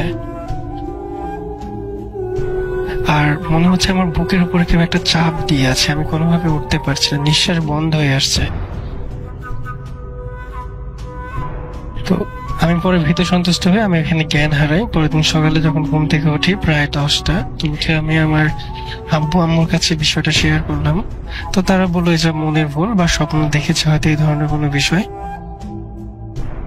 তো আমি অতটা গুরুত্ব দিই না। যথারীতি পরবর্তী দিন রাত্রে আমি ঠিক একইভাবে গাড়ি ঘরের ভেতরে রেখে ঘুমিয়ে যাই। তো সেই দিন যেটা হয় সেটা হচ্ছে সবচাইতে ভয়ানক। আমি যেটা এক্সপেক্ট করিনি যে এইটা হবে আমার সাথে, সেইটা হচ্ছে আমি ঘুমিয়ে গেছি 12টা সাড়ে 12টার দিকে, আধো ঘুম আধো জাগা। আমার দরজার ওপাশ থেকে কেউ আমাকে ডাকছে। এখন আমি নিজের জ্ঞানে উঠছি না। আমি যখন আমাকে ডাকা হয়েছে তখন আমি জানতে পারছি ডাকছে। এরপর আমি আবার ঘুমিয়ে যাই। রাত 3টার দিকে আমি নিজেকে আবিষ্কার করি আমাদের যে টিনের ঘরটা আছে ওই ঘরের প্রচন্ড বৃষ্টি হচ্ছে। এর মধ্যে ওই ঘরের থেকে আমি আব্বু আম্মুকে ডাকছি। আমার মানে তখন মনে হচ্ছে যে আব্বু আম্মা ঘরের মধ্যে শুয়ে আছে, আমি প্রচন্ড জোরে চিৎকার করে ডাকছি, বাট তারা কেউ শুনতে পাচ্ছে না। আমি অনেক কষ্টে দরজা পর্যন্ত পৌঁছাই, আর আমাকে কেউ পেছন থেকে টানছে এমনটা মনে হচ্ছে। আমার তখন চোখ বন্ধ করে জোরে চিৎকার দিই, আর সে চিৎকারটা দিয়ে আমি আমার ঘুম থেকে উঠি। উঠে দেখি কি আমার পুরো শরীর ভিজে গেছে, কাদা পানি যুক্ত। তো এরপরে যথারীতি আব্বুকে যে ডাকছি, যে ঘুম থেকে তুলে বিষয়গুলো তারা দেখে নোটিস করছে যে আসলে একটা প্রবলেম হচ্ছে এখানে। তো পরবর্তী ওই দিনটা হচ্ছে আবার আব্বু আম্মু আমার সাথেই থাকে। তখন আমি ক্লাস 10-এ পড়ি 2010 সালের। তো পরের দিন আব্বু আম্মু একটা হুজুর ডেকে নিয়ে আসে আমাদের পাশে, নিয়ে এসে বাড়ি বন্ধ করে দেয়। বন্ধ করে দেওয়ার পরে আমি যেদিন বাড়িটা বন্ধ করে দেওয়া হয়, আমি নিজে যে বিষয়গুলো করা হয়, যে আপনার রিচুয়াল করার পরে যে বাসাটা বন্ধ করা হয়, তো এরপরে যে বিষয়গুলো, যে ইনস্ট্রুমেন্ট গুলো থাকে সেগুলো আমি নিজে প্ল্যান করেছি আমার বাসায় প্রত্যেকটা পয়েন্টে। তো পরের দিন রাত্রে জাস্ট একটাই বিষয় জানতে পেলাম যে বিষয়টা ভালো হলো না। আমাকে স্বপ্নে শিখে বলছে যে বিষয়টা ভালো হলো না। তো তারপরে আরো ছোটখাটো অনেক ঘটনা আছে।